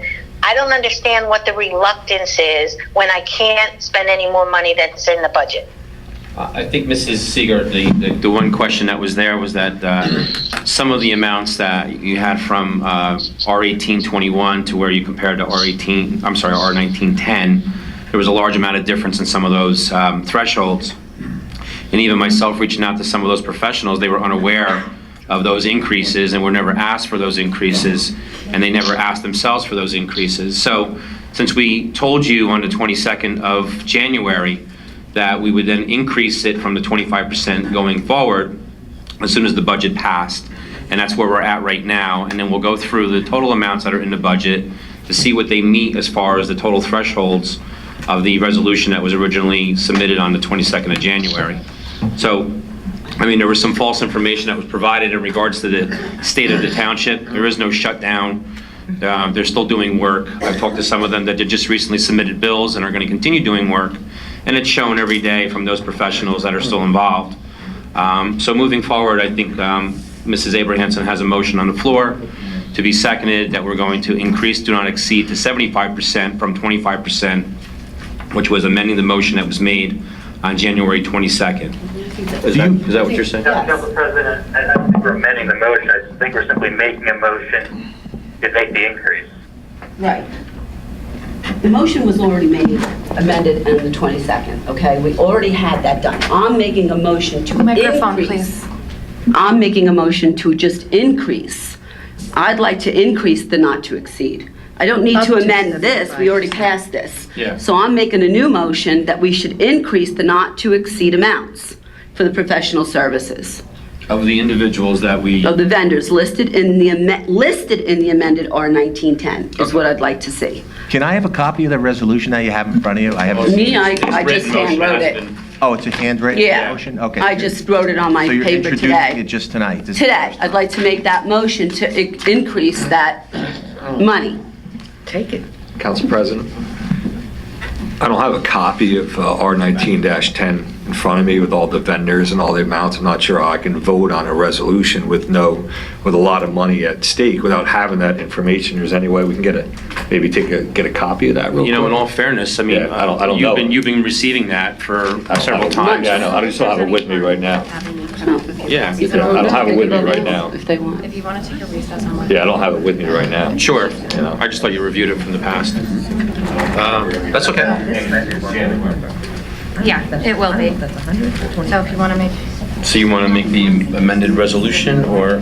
I'm going to get what we had approved for our 1910. Okay. That way everyone can take a look at it. I'll give it to administration. I'll put some copies out for the public too. Now? So, yes. Okay. So we're going to take a brief recess? Yes. Okay. We're in the middle of a motion. Yeah, I'm in the middle of a motion, so. I don't think, Council President says it has been seconded yet. It's recess to do that. Did you second it, Mrs.? No. No? No, Okay. nobody seconded I it. thought Mrs. Smith seconded. Oh, did you?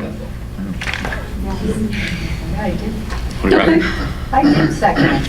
I seconded it. okay, so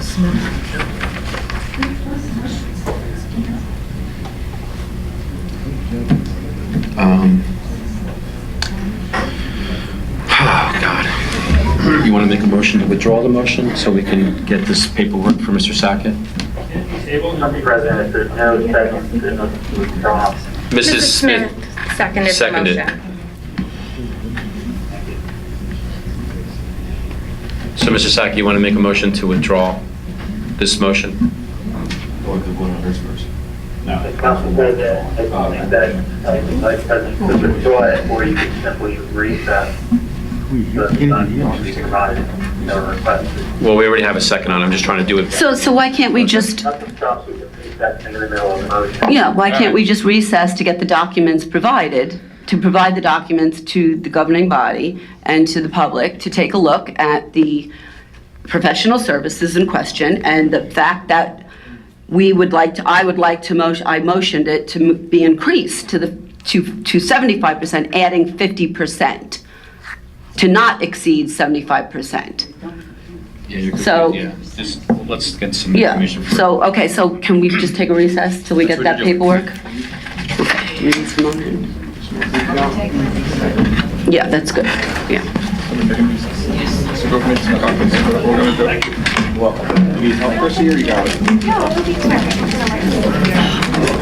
Sorry. What's he working on? I don't know. I don't know if this is a good When she said that. I have a feeling this is 25%. The only one that stands out, which I know they can get. Yeah. You're not until I just did the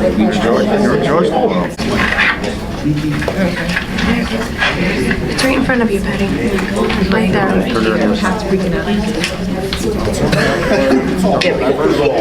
I'm like telling, sorry, hi. You're welcome. Hang on. So we have an understanding, Mrs. Palmieri? Everything's okay? So these numbers will be increased. And it went dead. Yeah, we are back in the record. Okay. 9:15. Thank you. My dinner. So, we had your motion. Mr. Sackett, your questions are answered with the document? I'm just looking over it real quick. I don't see the town attorney on here, so I was just wondering. This is the amended resolution. This is the amended one? Yeah. Okay. That we amended on the 22nd. Okay. So we have a motion on the floor. We have a second from Mrs. Smith. Clerk, please do the roll. Councilmember Quinn? No. Councilmember Friedlander? No. Councilmember Jednak? Yes. Councilmember Palumbo? Yes. Councilmember Smith? Yes. Councilmember Sackett? No. Councilmember Jackson? It should be 100%, but I'm going to vote yes to get it to 75%. Vice President Abrahamson? Yes. President Kelly? Yes. 6 yeses, 3 noes. Motion carries. I'd like to make a motion. I'd like to motion to revise the amended R1910 to add Yachafano and Perone back to the list at 75% like everybody else. Mr. Jackson, we have Robert's rules that we use for guidance, and then for reconsideration on that, on page 124, it would only be a motion from the actual majority of that motion. So you're not going to be recognized of that. Yeah, in the affirmative. So, with that being said. He's part of the majority. Not on that one, he voted. What Mr. Kelly Motion means carried. is the individuals that were the prevailing party of the vote on that amendment are the only ones that can raise the issue again. Does that make sense? No, you voted on the original amendment to remove Yachafano and Perone from the resolution. Yeah, we voted on the other one, Mr. Jackson. Thank you, though. Moving forward.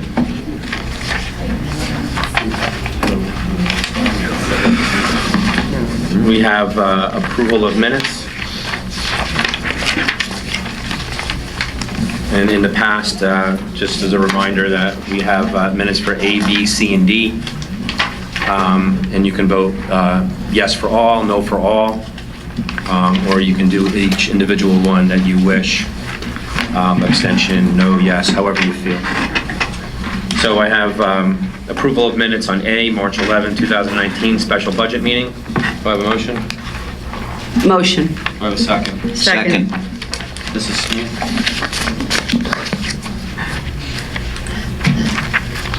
Council President, are you moving all of them together or individually? I was going to do it individually because it seems that in the past it always ends up being confusing if we did it. Would you prefer doing it all? It makes it clearer for me to record everything. So you want to do each one? Yeah. Okay. And even the clerk is requesting to do each one. It's easier for her because of the difference of the vote. So I have a second. Real quick, I don't know if you had a chance to read the minutes that the year was wrong on them, unless you edited them. Did you edit them? Oh, yeah, they are. We can, Okay. if you want to, Yeah, they what were, we can do is make a motion to approve with a revision, like we can fix the year in the minutes, if that's your only issue. yeah, that was it. I didn't know if you had, when we got on these Friday, I didn't know if you had fixed them since that, so I wasn't sure. I just wanted to, make sure we get them straightened out. Thank you. Did you bring it to her attention? He just did that. Oh, I'm just confused. Yeah. Can you do the roll call on A? Councilmember Quinn? Yes. Councilmember Friedlander? Yes. Councilmember Jednak? Yes. Councilmember Palumbo? Yes. Councilmember Smith? Yes. Councilmember Sackett? Abstain. Councilmember Jackson? Yes. Vice President Abrahamson? Yes. President Kelly? Yes, I got 8 yeses, 0 noes, 1 abstention. Motion carries for A. I have B, March 14th, 2019, special budget meeting. Do I have a motion? I'll motion. Mrs. Smith? Who's second? Me. Mr. Freelander? Thank you. Councilmember Quinn? Yes. Councilmember Friedlander? Yes. Councilmember Jednak? Yes. Councilmember Palumbo? Yes. Councilmember Smith? Yes. Councilmember Sackett? Yes. Councilmember Jackson? Yes. Vice President Abrahamson? Yes. President Kelly? Yes, I have 9 yeses, 0 nos, 0 abstentions. Motion carries. I have on C, March 15th, 2019, special budget meeting. Have a motion? I'll motion. Mrs. Smith? Second. Mrs. Abrahamson? Clerk, please roll. Councilmember Quinn? Yes. Councilmember Friedlander? Yes. Councilmember Jednak? Yes. Councilmember Palumbo? Yes. Councilmember Smith? Yes. Councilmember Sackett? Yes. Councilmember Jackson? Abstain. Vice President Abrahamson? Abstain. President Kelly? Yes, I got 7 yeses, 0 nos, 2 abstentions. Motion carries. I have D, March 26th, 2019, closed session. Do I have a motion? Motion. Do I have a second? Second. Mr. Freelander? It's me. Freelander for the second. Please do the roll. Councilmember Quinn? Yes. Councilmember Friedlander? Yes. Councilmember Jednak? Abstain. Councilmember Palumbo? Yes. Councilmember Smith? Abstain. Councilmember Sackett? Yes. Councilmember Jackson? No. Vice President Abrahamson? Abstain. President Kelly? Abstain.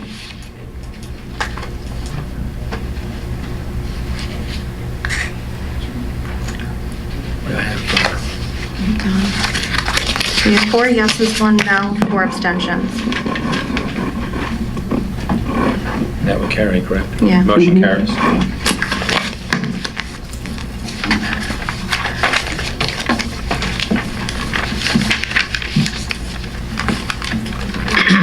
Number 11, ordinances to introduce.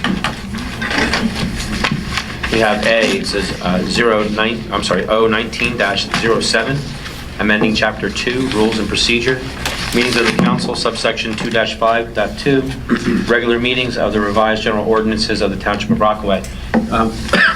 Mr. Dyer, could you just give us a little intro on this for the members of the audience?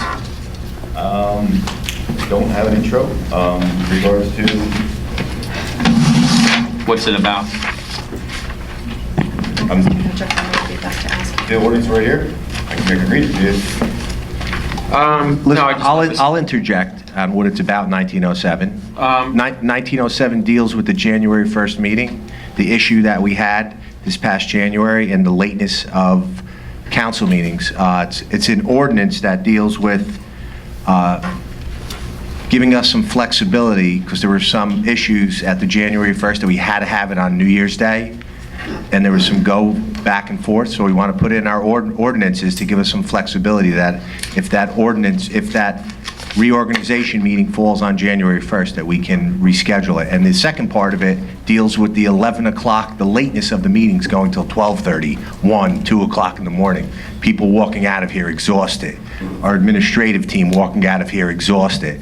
So this was presented from the administration, from myself, to give us a reasonable time frame to end these meetings at 11 o'clock. I think that's reasonable. I'm finished. Thank you very much for that. Thank you. You okay? Absolutely okay. Anybody else have any questions or any discussion on it? You look good yourself. Clerk, please do the roll. We need a motion and a Oh, I'm sorry. I'm sorry. I'll make the motion. Yeah. I'll make the Second. Second with the motion.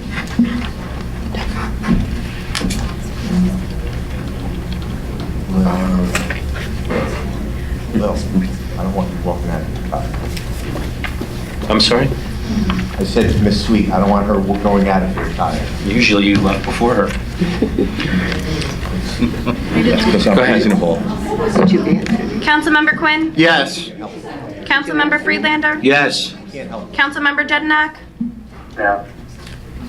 Councilmember Palumbo? Yes. Councilmember Smith? Yes. Councilmember Sackett? Yes. Councilmember Jackson? Yes.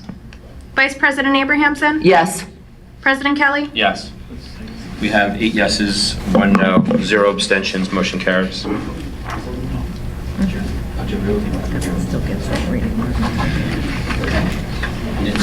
We have council appointments. Under A, we have EMS, and it is, one would be Kelly Hughes, Rashfi. and number 2 would be Rajvi Patel. Do I have a motion? Motion. Second. I'm sorry, who's the motion? Me. You? Mr. Freelander, was that you? That's me. Thank you. Please do the roll. Councilmember Quinn? Yes. Councilmember Friedlander? Yes. Councilmember Jednak? Yes. Councilmember Palumbo? Yes. Councilmember Smith? Yes. Councilmember Sackett? Yes. Councilmember Jackson? Yes. Vice President Abrahamson? Yes. President Kelly? Yes. 9 yeses, motion carries.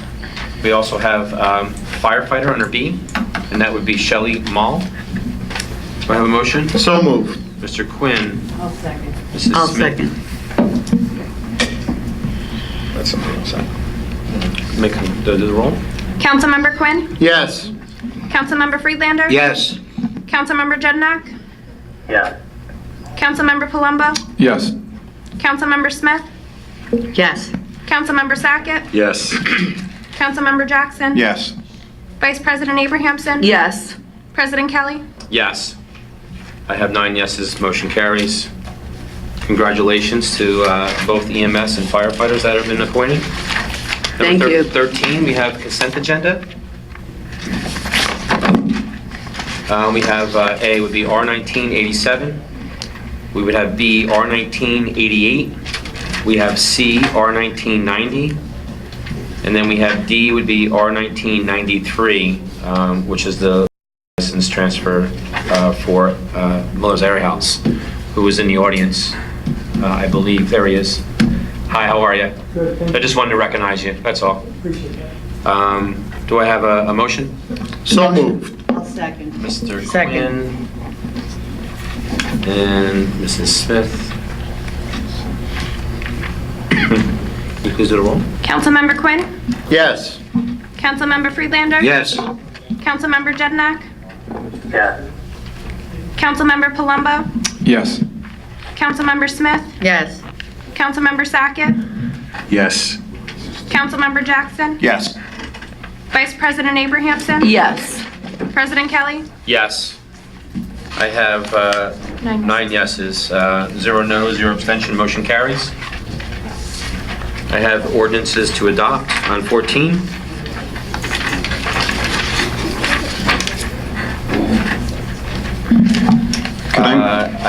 Could I make a motion to separate out O1910? They're all registered. Oh, we're going to vote separately? Okay. Was there any other questions, Mr. Jackson? No. I have under A, O1910, an ordinance fixing the salaries of various officials and exempt employees of the Township of Rockaway and the County of Morris. Do I have a motion? I'll motion. Second. Council President, these all call for the opportunity for public Open, comment. yes. Thank you very much, Mr. Yetrafani.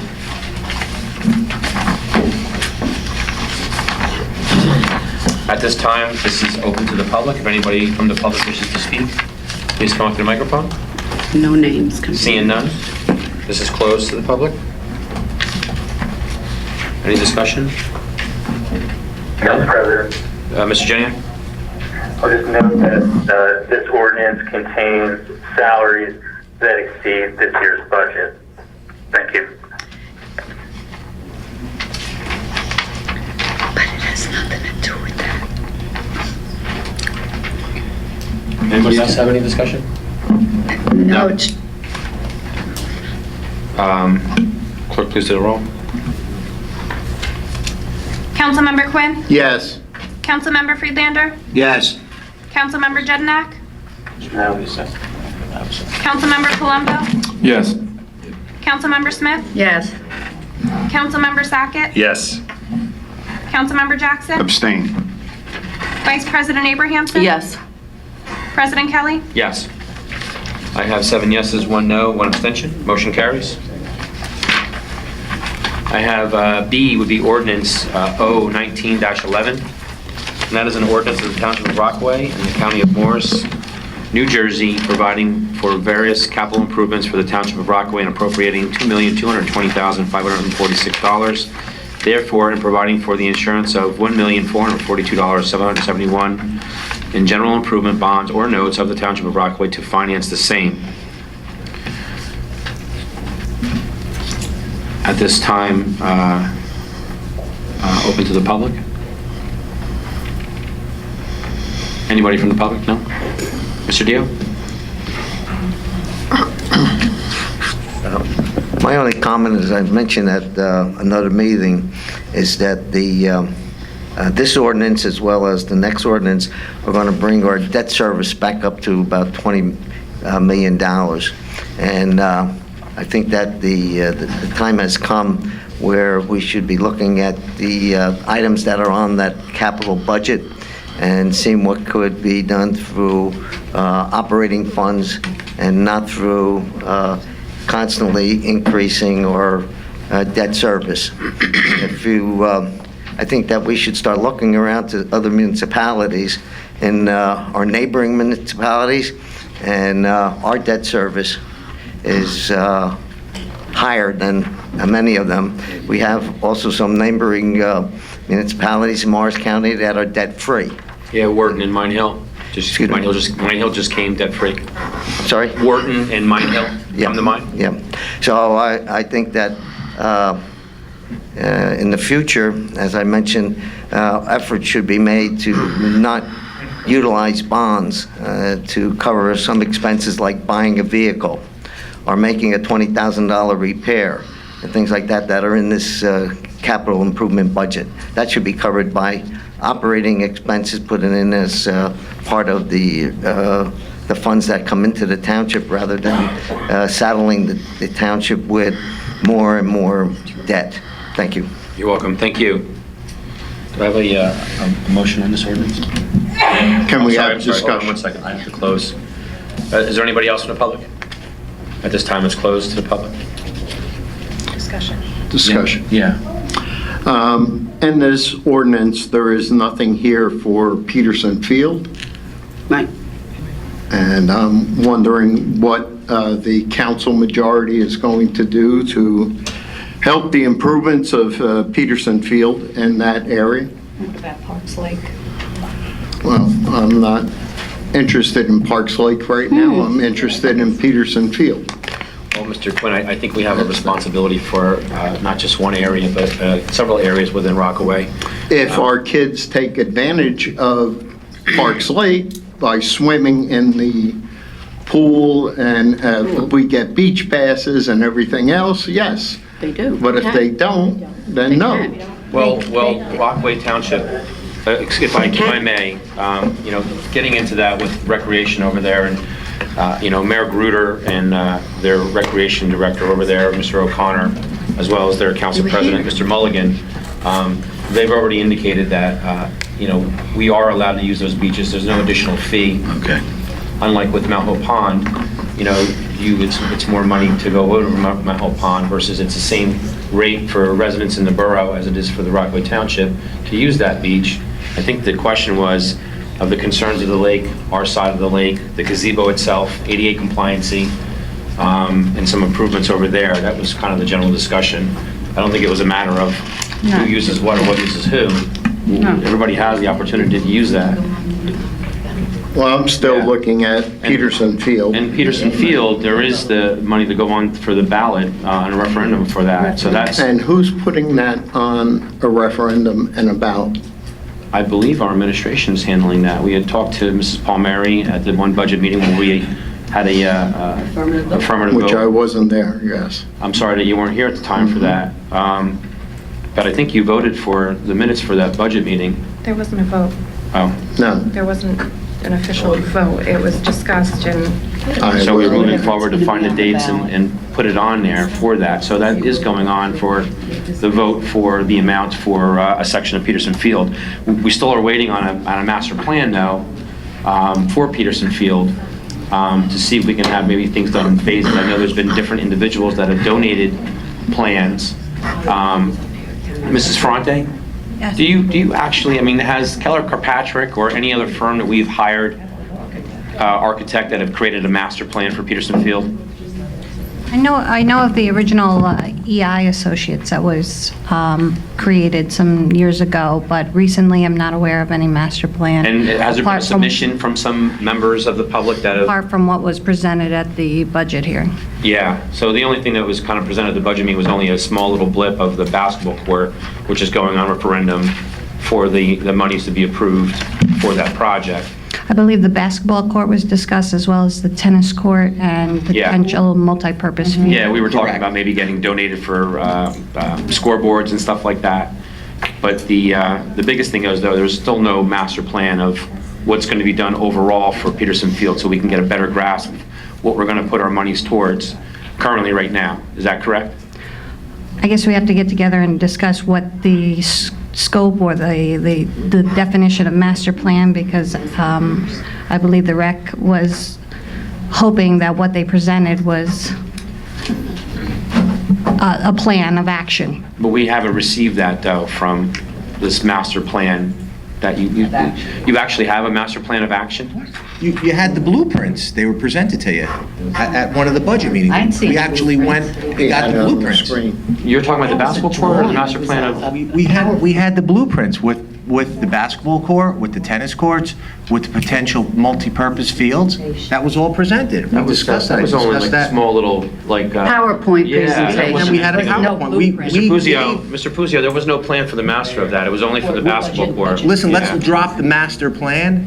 Let's drop the semantics with the master No, we're plan. not. We need a master plan to move forward on Listen, stop that. calling it a master plan. That if you could call it whatever you want. We gave you blueprints.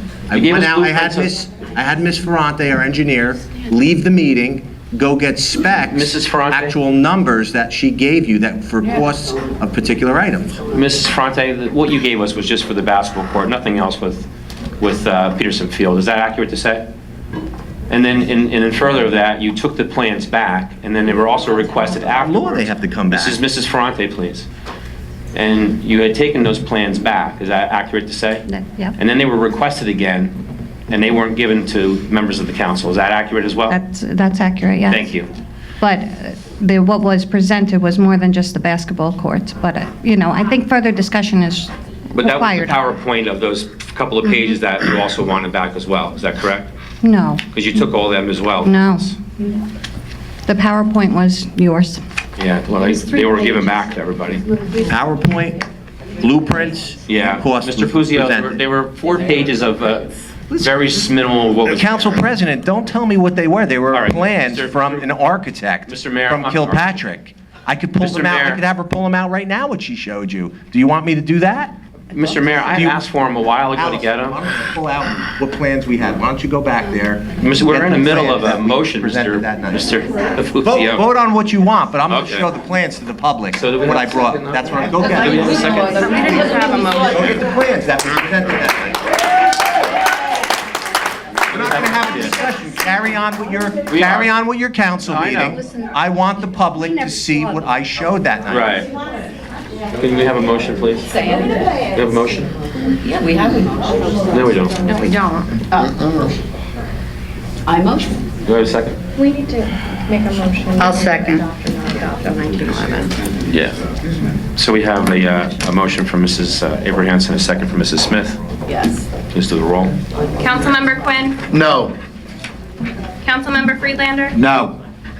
Councilmember Jedinak? So then say. Councilmember Palumbo? Yes. Councilmember Smith? Yes. Councilmember Sackett? No. Councilmember Jackson? No. Vice President Abrahamson? Yes. President Kelly? Yes. They need it for other things, not just the field. It's more important. You don't do it in referendum. Abstain. They did the referendum in 2009. And it failed. No, it didn't. That was the community center. That failed. I'm not defending. No, Doesn't carry. what's that? Doesn't carry. Yeah. Got 5 noes, 4 yeses, and motion does not carry. You just went against Yeah, the field. yeah, You went against having money for the field. yeah. We have C. We have C would be ordinance 019-12. An ordinance of the Township of Rockaway in the County of Morris, New Jersey, providing various water utility improvements for the Township of Rockaway and appropriating $636,000 therefore, and providing the issuance of $596,000 in general improvement bonds or notes of the Township of Rockaway to finance the same. At this time, it's open to the public. Anybody from the public wishes to speak? It is now closed to the public. Do I have a motion? So moved. Second. Quinn, Mr. Jackson. Please do the roll. Councilmember Quinn? Yes. Councilmember Friedlander? Yes. Councilmember Jednak? Yes. Councilmember Palumbo? Yes. Councilmember Smith? Yes. Councilmember Sackett? Yes. Councilmember Jackson? Yes. Vice President Abrahamson? Yes. President Kelly? Yes. 9 yeses, 0 nos, 0 abstention. Motion carries. We have old business. Anybody have any old business? No? Council President, Mr. Jeniak? some old business was brought up by 2 members of the public. There was a suggestion made by Mr. Dio that the council should request a full report regarding the actions taken to retrieve former Mayor Jackson's laptop and cell phone. I'd like to make a motion for that report.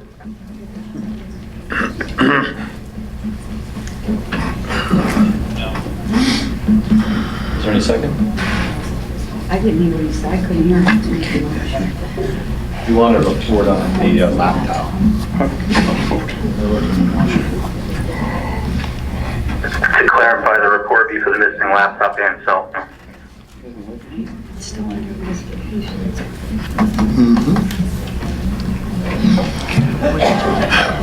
Do we have a second? I'll second it. Any discussion? On Mr. Jeniak, on doing the reports, is it something that you wanted to go through as far as 4069A 37.1, requesting reports from for the mayor, for the administration to provide to you? Yes, the motion is an exercise of the council's power under the municipal charter law. Just to make it clear.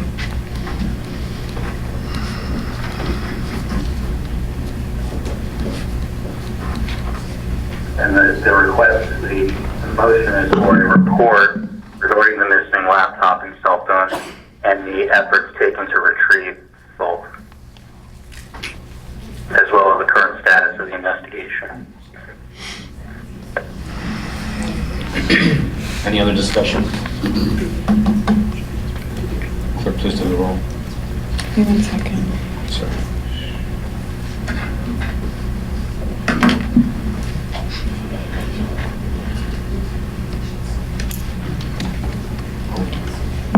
Councilmember Quinn? No. Councilmember Friedlander? No. Councilmember Jednak? Yes. Councilmember Palumbo? Yes. Councilmember Smith? Yes. Councilmember Sackett? No. Councilmember Jackson? No. Vice President Abrahamson? Yes. President Kelly? I'm going to abstain. 4 and 4.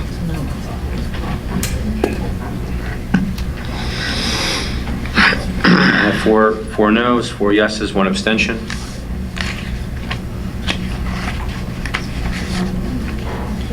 Council President. Yes, Mr. Jenny. Another item of old business, Mr. Dio mentioned the Bowleville report, asked when it would be made fully available to the public. I would like to make a motion to make the report fully available to the public. Thank you. Are you making a motion? Or is this something I'm making a motion to make the Bowleville report fully available to the public. Before we asked for a second the motion, if you recall, I had informed Mr. Dio that I was going to bring that up under new business. Is that something you can wait until then? It's up to your discretion, Council President. I'm asking you if you're willing to maybe withdraw your motion and wait. If you'd like to wait, I can wait. So you're willing to withdraw your motion? Yeah. Thank you. Is there any other old business? Seeing none. New business? Has anybody, before I go, have anything with business? I have two items. Go ahead, Mr. Jackson. The first, I'd like to ask Mr. Yachifano if he could research. I know we have in our employee policy and procedure manual guidelines around social media and behavior of employees on social media, and I'd like to see if you could research possibly doing a code or something to oversee the behavior of council members on social media and how they reply to citizens in the public and what they respond and claims they make, and just overall general guidance. And the reason I bring it up is because this weekend I received numerous phone calls from citizens and read firsthand responses made by a council member to a citizen, a very active citizen in the community. And the responses to me were appalling and hateful and spread hate and were just, very derogatory and were out of line. What page was that on, Mr. Jackson? What are you talking about? Well, you read it on a page. I read it on Facebook. I think it was Rockaway Township Politics. RT Politics. And it wasn't even a situation involving that council member. And I just thought it was wrong for some of the wording, some of the things that were said to that citizen, and their personal lives were kind of dragged out into the public by a council member. And like I said, I received numerous phone calls on it. And so I'd like to see if you could research possibly doing something for this governing body, if that's possible, some type of code. And my second new business item, this is going to seem stupid or minor, but if I'm here to license my dog or I'm here to do Meals on Wheels that I do frequently throughout the month, I park in the visitor spot.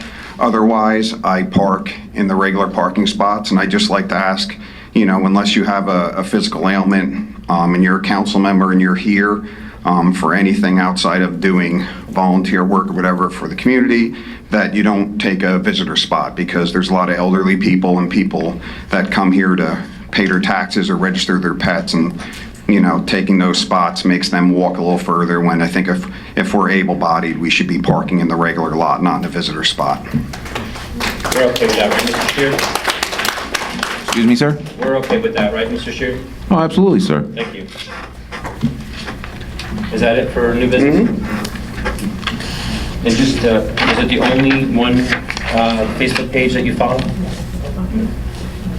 Was it other Facebook pages that you're on? For the record, I don't follow Facebook. I'm not on Facebook. Oh, okay. I read it from somebody else's Facebook account. Oh, thank you, Mr. Jackson. You're welcome. Anybody else for new business? And on Yeah. go ahead, I'm sorry. Well, I was going to ask something. in my Microphone, report. please. I'll wait till then. Under new business, maybe Mr. Yachifano, you can assist me on this. Since we do have the Bowleville sewer and moving along, I want to have a advertisement to be put on our township webpage, as well as maybe our Facebook, of some type of notification like we've done in the past for positions, whether it's zoning board, planning board, financial review board, and whatnot.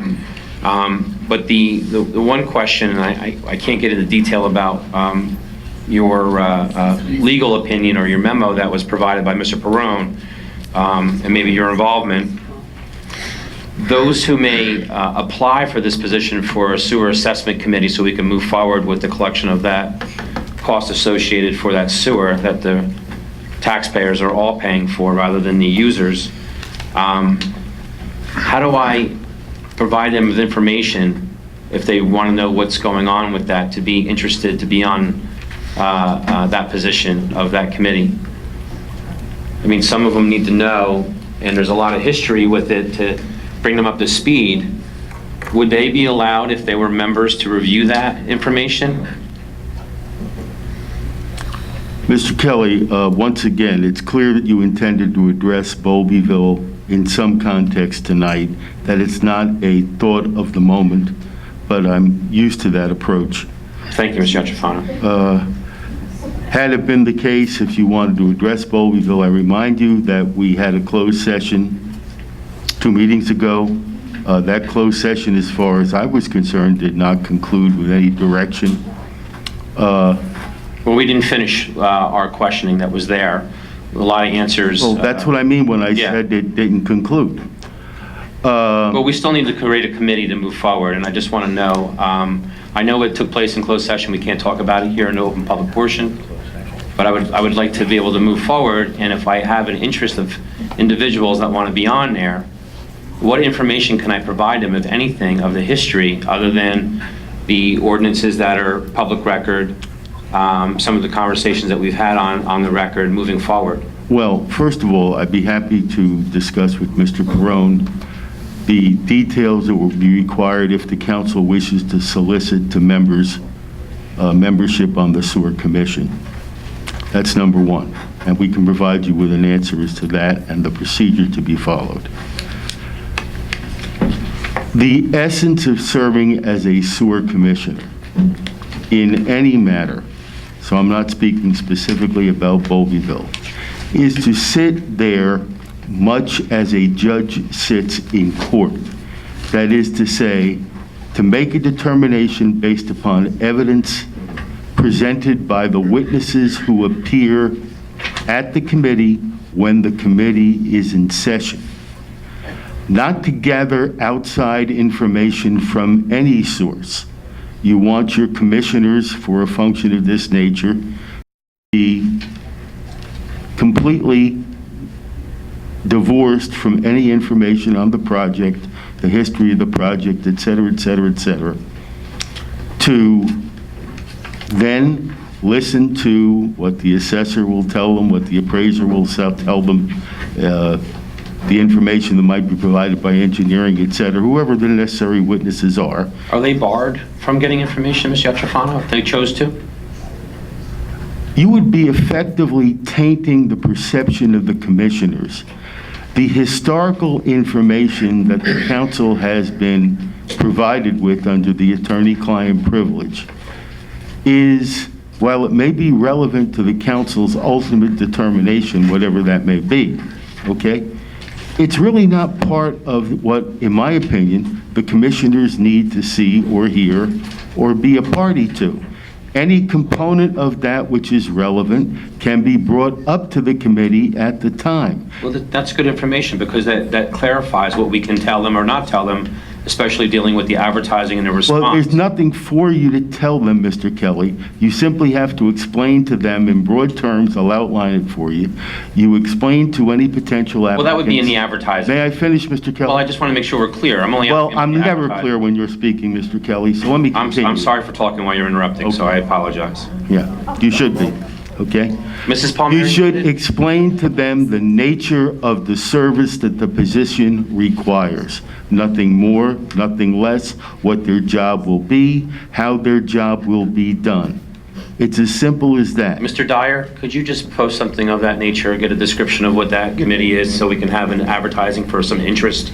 I'm going to follow John's direction on that. So you're not willing to put an advertisement out there for members to be? I'm willing to do anything. Okay. Mr. Dyer, we'll discuss it. Okay. I just wanted to get this moving forward, and, you know, I know it's been going on for 25 years, and an additional 3 years from the town attorney reviewing it, and here I am trying to move forward with this, and So if you can get back to me with that, that would be great. Can I ask a So question, thank you. too? So, meeting after meeting, you asked Mr. Iacofano for his legal opinion and questions about his legal opinion on this, but you're not willing to pay him. You're not willing to put his name on the professional services contract. I don't understand that.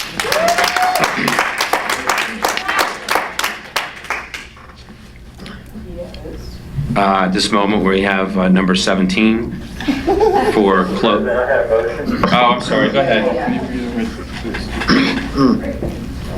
Council President, my motion was to make the full Bowlbyville sewer report fully available to the public. Thank you.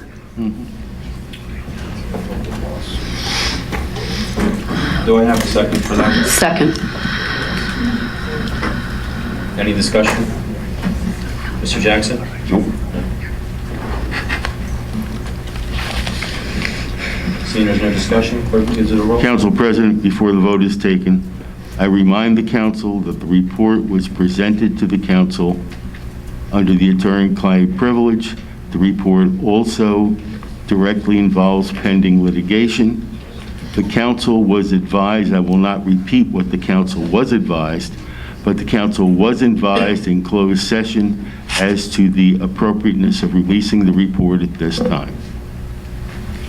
Mr. Iacofano, is there a possibility of maybe having a more public report with some of the information? I think there was maybe a potential offering of that. If the council outlines the nature of the information it would like to be constituted in a public report, we'd be happy to advise the council whether or not that would be appropriate to do so. However, while there is pending litigation, that is a difficult proposition, but if the council wants us to undertake that job, we will be happy to do it. It's just that in the report, there's so much stuff that's public record, all the ordinances and everything else that was there. So I mean, at minimum, some of that stuff could be released, but you're saying on another end of it that you don't want any member of a potential member of or a commissioner to review anything, even though it could potentially be public record. No, you're misstating my position, Mr. Kelly, Council President. That's okay. We're in the middle of a motion, so is there any other? That's another limiter. I just have one thing to say. Yeah. Is there anything else, Mr. Geniak? Yes. With regard to the report itself, no member of the council is in any position to be able to go through it and try to draw a line over what Mr. Iacofano has just suggested be done. Second, it's very concerning that any advertisement would go out to the public, that members of the public would potentially be appointed to a committee such as this and not have that appointment be made or their application for such an appointment be made with the awareness of the contents of that report. Thank you. We have a, go ahead. I just want to clear up that this governing body, most of this governing body, isn't looking for who did what. The town people are outraged, most of them, that they're paying for other people's sewers and their own sewer assessment, and a big group did not pay for theirs. They just want the people receiving the service that they had paid for to do the same, because others are paying for their service. I don't think that's a terrible thing to be asking. That's the bottom line. The bottom line. That's how you move forward. The people that have gotten these sewers and these hookups that didn't pay for it, and the rest of this town are paying for it. They're not only paying for theirs that they had to pay for, the other people, they're paying for the people that didn't pay for it. And I think that's an injustice, very unjust to our citizens. And I would just add that there's the entire northern section of the town that doesn't even have the benefit of sewers. They're footing the bill for an area that does have that benefit. Is there any further discussion? Please do the roll.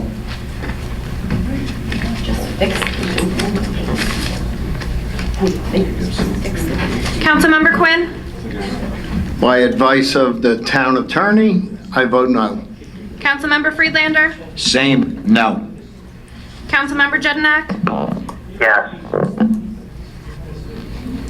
Councilmember Palumbo, No. Councilmember Smith, No. Councilmember Sackett, No.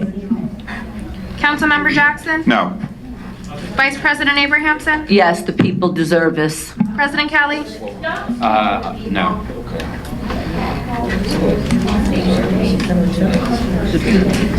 We have 2 yes. 2 yeses, 7 7 noes. noes. Motion does not carry.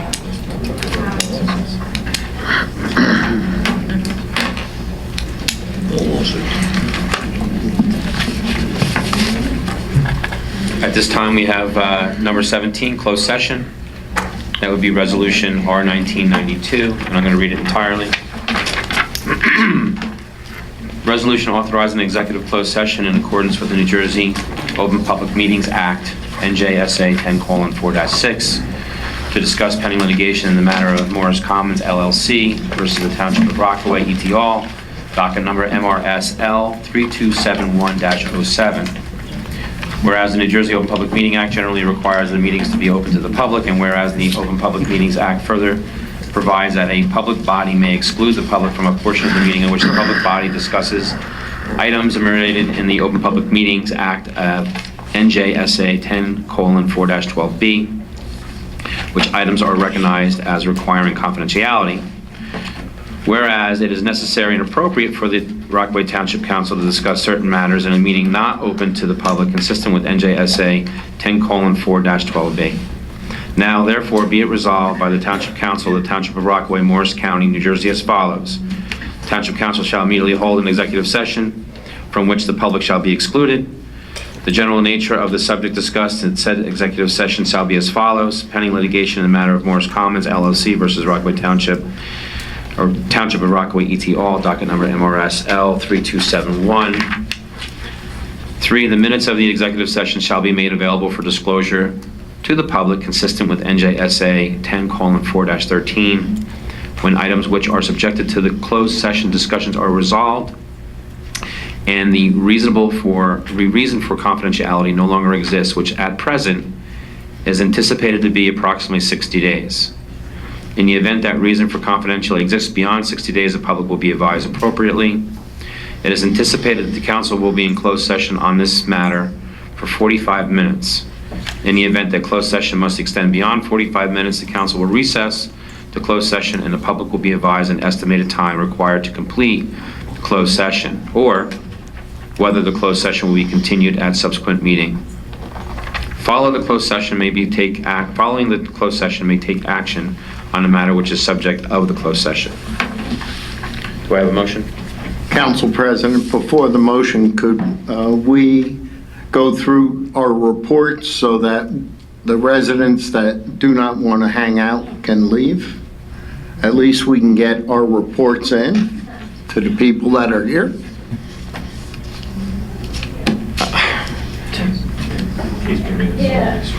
Council President, we adopted this agenda as written with this order. My recommendation is that we stick to the order we have. We change order many times. We have, and we were going through Yes. this, but I was talking to Mrs. Fronte. She actually anticipated only be 30 minutes. Since we're moving forward, they also wanted to expedite so we can have some of the professionals to go. So, I mean, I'm only following what the original direction was. Moving forward, are you okay with that, Mrs. Fronte? Plus, we have attorneys here that we need to let go home, too. So, yeah, so Where? we're going to make a motion, Mr. Quinn, Right, they have to be. to go into closed session. Right. We're paying them. Do I have a motion? The motion. I have a second. I'll second.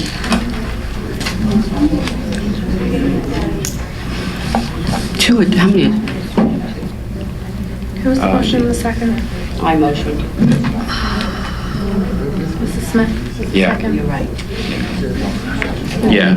And we're paying all these attorneys so much per hour. Yeah. Councilmember Quinn, No. Councilmember Friedlander, Yes. Councilmember Jednak? Councilmember Palumbo? Yes. Councilmember Smith? Yes. Councilmember Sackett? Yes. Councilmember Jackson? No. Vice President Abrahamson? Yes. President Kelly? Yes, we got 7 yeses, 2 noes, 0 abstentions. Motion carries to go in closed session. I'll give everybody a little moment to go into closed session. I'd like to see those plans myself.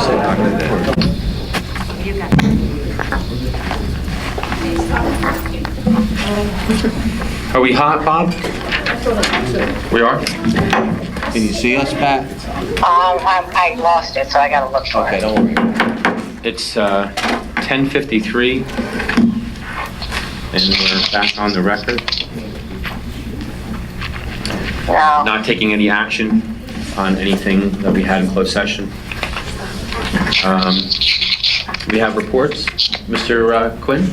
Yes, I attended the school board meeting, and they were interviewing superintendents. They looked at, narrowed it down to 3 excellent candidates. They are working on picking it now to 1.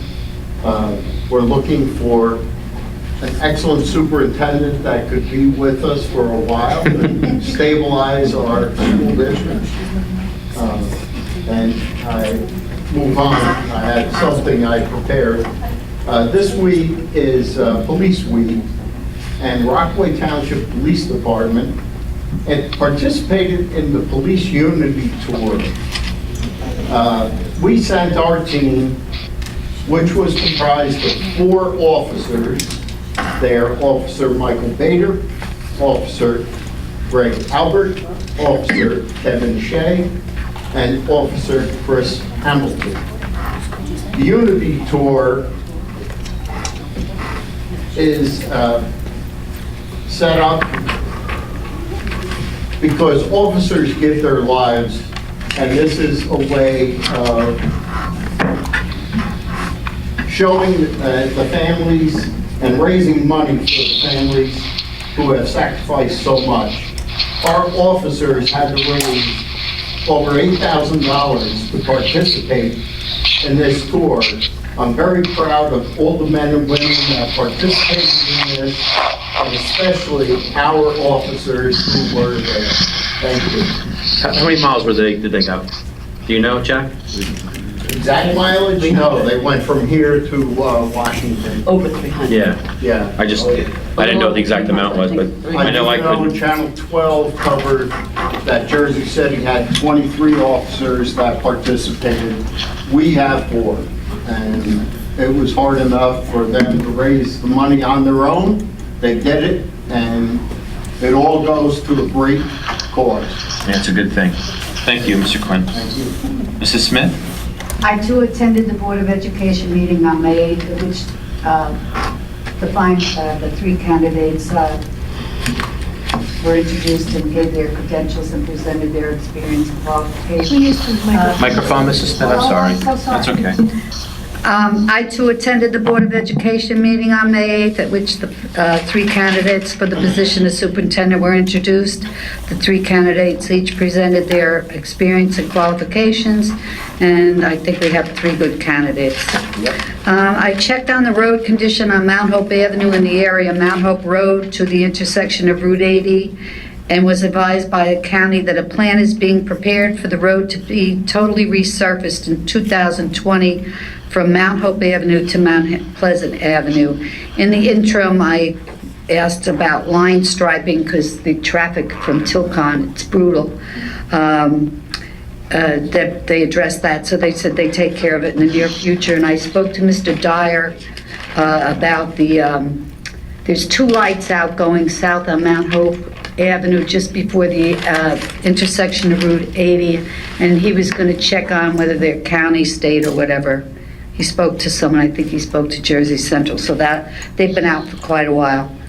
And I just wanted to, about a year ago at the Memorial Day Parade, we noticed that the gazebo at Park Lakes didn't have any handicap access, and we brought it to the attention of the administration, and I'm just wondering, since the summer concerts are coming up and all that kind of stuff, whether we'll be, if there are any plans to have that handicap access and brought into compliance in the near future?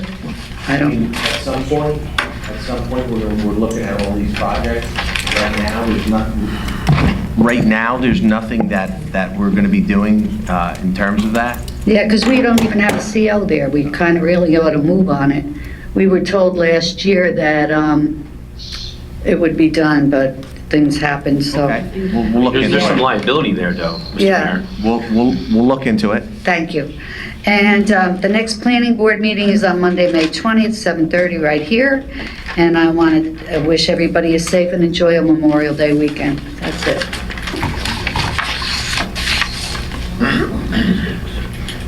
Oh, I'm sorry. You are. Oh, I'm sorry, Jeremy. You're next. Or not. Mr. President, Yes, Mr. Jenia.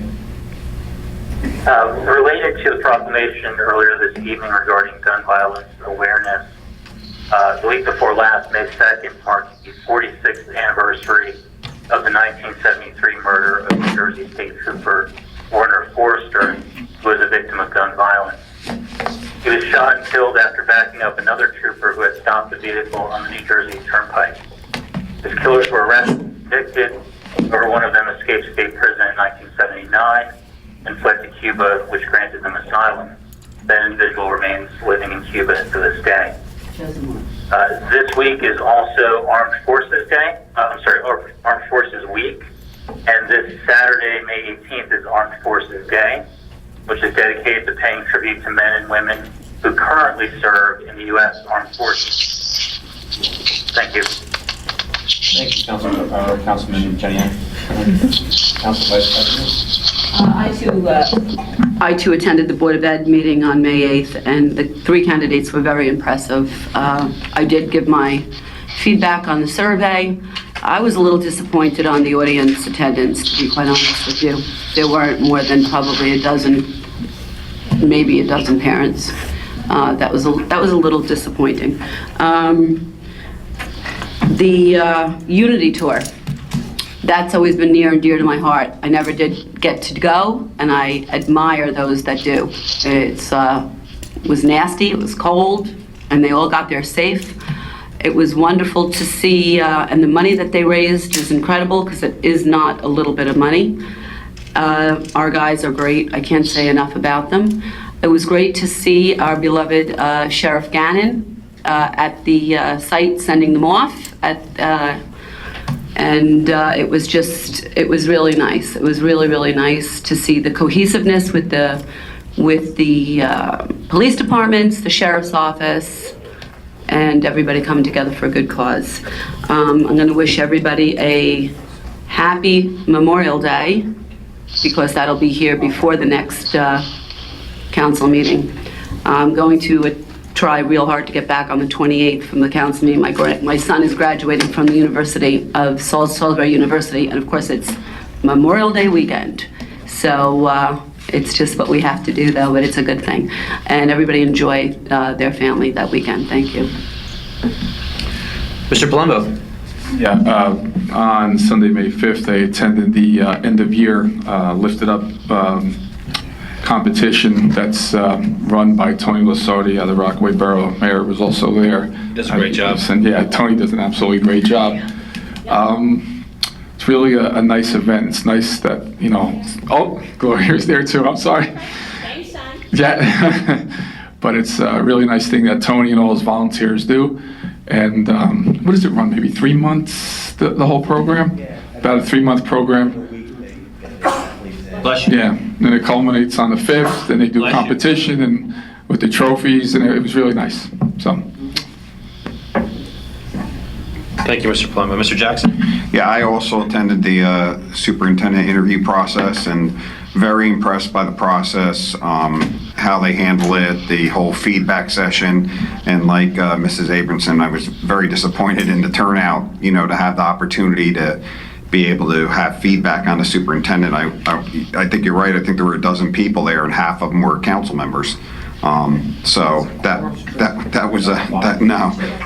it was disappointing. I agree with you. And then just the other thing, I like to wish Mrs. Smith and Miss Sabritson a belated Happy Mother's Day. Thank you. Everybody. Mr. Sackett. I had attended the Ford Face House Iron Masters open house Sunday, May 4th. I missed you. You must have come there 10 minutes before it ended. Yeah, no, I was there about 1:30 or so. I left yeah. at about maybe 20. No, they said I just missed you by about 2 minutes. I ran till about 3, but it was a good event. Nice cake there, and I learned how to write with a quilt pen, so it was a real fun event. And they always do a great job over there. This Sunday is the Library Spring Festival. I know Manny's probably going to give a little more details on that, but it's a makeup from the rain day, 12 to 4. Look forward to attending. There's a lot of schools are having a lot of DARE graduations coming up. I know the one at Stony Brook's May 23rd, and I know a lot of other schools have them. So hopefully you can see some different councilmen people attend different ones. There's a lot of schools. I'll be attending the one at Stony Brook. May 26th, I know they have the Memorial Day ceremony at Fox Hills. Is that 10? 20? No, it's 26th. It's on Sunday. Do you know the time by chance, Phyllis? You know the time? 10 o'clock? We're going to have it on our website. We'll put it on there. And then we got the 6 a.m. crack of dawn, Windmill Lake. Hopefully I can make it there. And the parade with Denville and Rockaway that starts at 11 a.m. Look forward to attending that as well. Thank you. Mr. Freelander? Yes, sir. Couple. You're going to take away that library day on me, are you? Well, he already did. No. Go ahead. But for the library, yes, the quiet room is progressing. Yep. The plan, so that's a good thing. Same thing. Be there Sunday. Can't rain because this is their rain out starting at 12. Don't worry about it. We'll have it at your house. Okay. That's the one. Pinkerton, the Historical Society. I had other obligations. I couldn't make the open house. But I went to the meeting on the, during the week. They have these different programs. And if you like history, you gotta look at their website, because there's so many interesting things. They had, May 6th, Charles Hopkins' report. He was a Civil War hero. And the guest speaker was Charles Marizzetti, who's from Booton. Yeah. And he's the great-grandson of this gentleman. And the history behind this area with the Underground Railroad, how it ran through Rockaway and Booton and Paquan, the surrounding town, was amazing. Great report. Also, if you want to go, May 22nd, they're having another night out with the Picatinny Arsenal Historical Society, and they're going to show old maps of the area. And I found out, to go back, that Rockaway had a horse-drawn carriage. They invented it in our town back 175 years ago, and it was sold all through the country, which was amazing. Last report, Regional School Board. There was a combo. They were in the gym, in the auditorium. They had the awards banquet with the soccer players and all the other teams, and that was when they got the award for finally winning the hockey championship with a combined Morris Hills and Morris Knolls. And that was great. And for our school system, we had 2 in the top 100. Morris Hills was 68, and Morris Knolls, who has the technology school that they keep on adding new programs, robotics, avionics, was 91. Okay?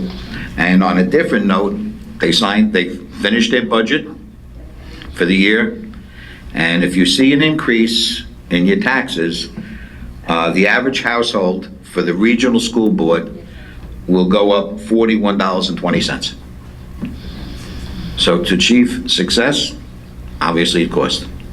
So that's and it keeps on changing every year, depending on the state and the towns that are involved. I mean, one went up a hell of a lot more, so we're still in good shape. Local went down about $16. Yeah, so. And I too also went with the rest of the council to see the new superintendent candidates. And like they all said, well qualified, every one of them. And I just hope the one they pick, like I said, stays a little bit longer than the last one. So, and that's my complete report for tonight, guys. Thank you, Mr. Freelander. I got a couple things, so I'll try to rattle it off pretty quick. Two of them I'll take a little bit more time on there. I just wanted to mention that I did attend the Historical Society over at the Fort Fascia House. They did a phenomenal job. Mrs. Licker does an unbelievable amount of effort and dedicates her time, as well as a lot of the other people that dress period correct. It was a great turnout. The weather was good. We had a decent attendance that was in there. The cake with the actual insignia on it was great. It was devoured immediately by everybody shortly after the event started. The BUL was there. The Green Pond Historical Society was there. Picatinny was there as well. They had a lot of things that they were selling, and just the information alone that they had was fantastic. And if you ever get an opportunity, it would be great to go in there and look at it. It's amazing how they've repaired that and refurbished everything. Had an incident with attempted break-ins on Telemark area. Police were there instantaneously from a phone call. Some individuals that were under the influence trying to break into some vehicles were apprehended. So all the officers involved did a phenomenal job and acted immediately. JCP&L is doing a great job of being proactive about clearing. They use NG Gilbert for their clearing. And I was talking to a lot of the guys that were there that had a little bit of a list and a map of where they were hitting. I saw a majority of it from where I reside in Telemark. They were doing a lot of clearing in Telemark, and I think throughout. And I believe JCP&L recently just gave us a little bit of a notice of some other stuff that they're doing too. So again, a couple of times we may lose power in a year. Just remember all the times that we do have power because of the proactive approach that JCP&L does. Let's see, the budget, again, I wanted to make sure that everybody that participated and helped out made their reports and prepared everything. They did a fantastic job, as well as this council assembling together and putting some passion into that, and really some strong efforts. So I was very pleased with that. And the other things I wanted to mention, we had our Marines that came back from Afghanistan over the weekend, our fire departments and police and everything else between Route 80. They had traveled down there, and it was a really wonderful thing how they had the flags and everything like that. I know our guys did that as well, but it was 165 Marines from Company G, 2nd Battalion, of 25th Marine, who spent the last year in Afghanistan and are on their way back to reunite with their families. My father is a Marine. He's passed. He was in Vietnam. And this is a great thing. And hurrah to all of them that are there. The last thing I wanted to mention, since, and I'm going to give him kudos for Mr. Palumbo for the big push with the Class 3s in the schools. And because of your research and going around and doing some comparisons and talking to other towns, and our push as a council to get the other elementary schools lined up with some security with Class 3s in addition to the SRO. The new thing that Sheriff Gannon, who is doing an amazing job as sheriff. I mean, this man does not stop between Hope One, how it's being recognized throughout the state nationally, and his approach on everything that's there, from the opioid crisis, and now with the potential school safety legislation coming in, that's also being sponsored by Tony Bluka, our assemblyman, moving forward. It's It's called Responsible School Violence Prevention, and they have an initial and acronym is RSVP3, and it's a preventive approach from the Morris County Sheriff's James Gannon and Under Sheriff Mark Spitzer and the Morris County Association and Chief of Police. And it would train law enforcement officers and mental health professionals, teachers, and other school staffs and students to identify and report behaviors that signal potential threats to school safety with the intention of preventing school violence. So if you have an opportunity, look into it, and the proactive approach, again, that what our Sheriff's Department is doing now, and just with Sheriff Gannon, it's amazing with the help of other elected officials too. So look out for that, and I hope everybody supports it moving forward. And with that, I wish everybody a happy and safe Memorial Day weekend. And that's it. Yeah. You know what, in lieu, today, it's 11:15. Council President, we just passed a motion, you want a motion to adjourn? Second? Do the roll? No reports? No, we're 11 o'clock. Passed. Yeah. Push Do the that- roll? Push that ordinance, right? It's fine. Mrs. Smith? She seconded. Councilmember Clinton? Yes. Councilmember Freelander? Yes. The meeting, Councilmember Jednak? it's quarter after, shutting down the meeting right now. Councilmember Palumbo? Yes. Councilmember Smith? Yes. Councilmember Sackett? Councilmember Jackson? Yes. All right, thank you. Vice President Abrahamson? Yes. President Kelly? Yes, motion carries. Meeting is adjourned. It is 11:15.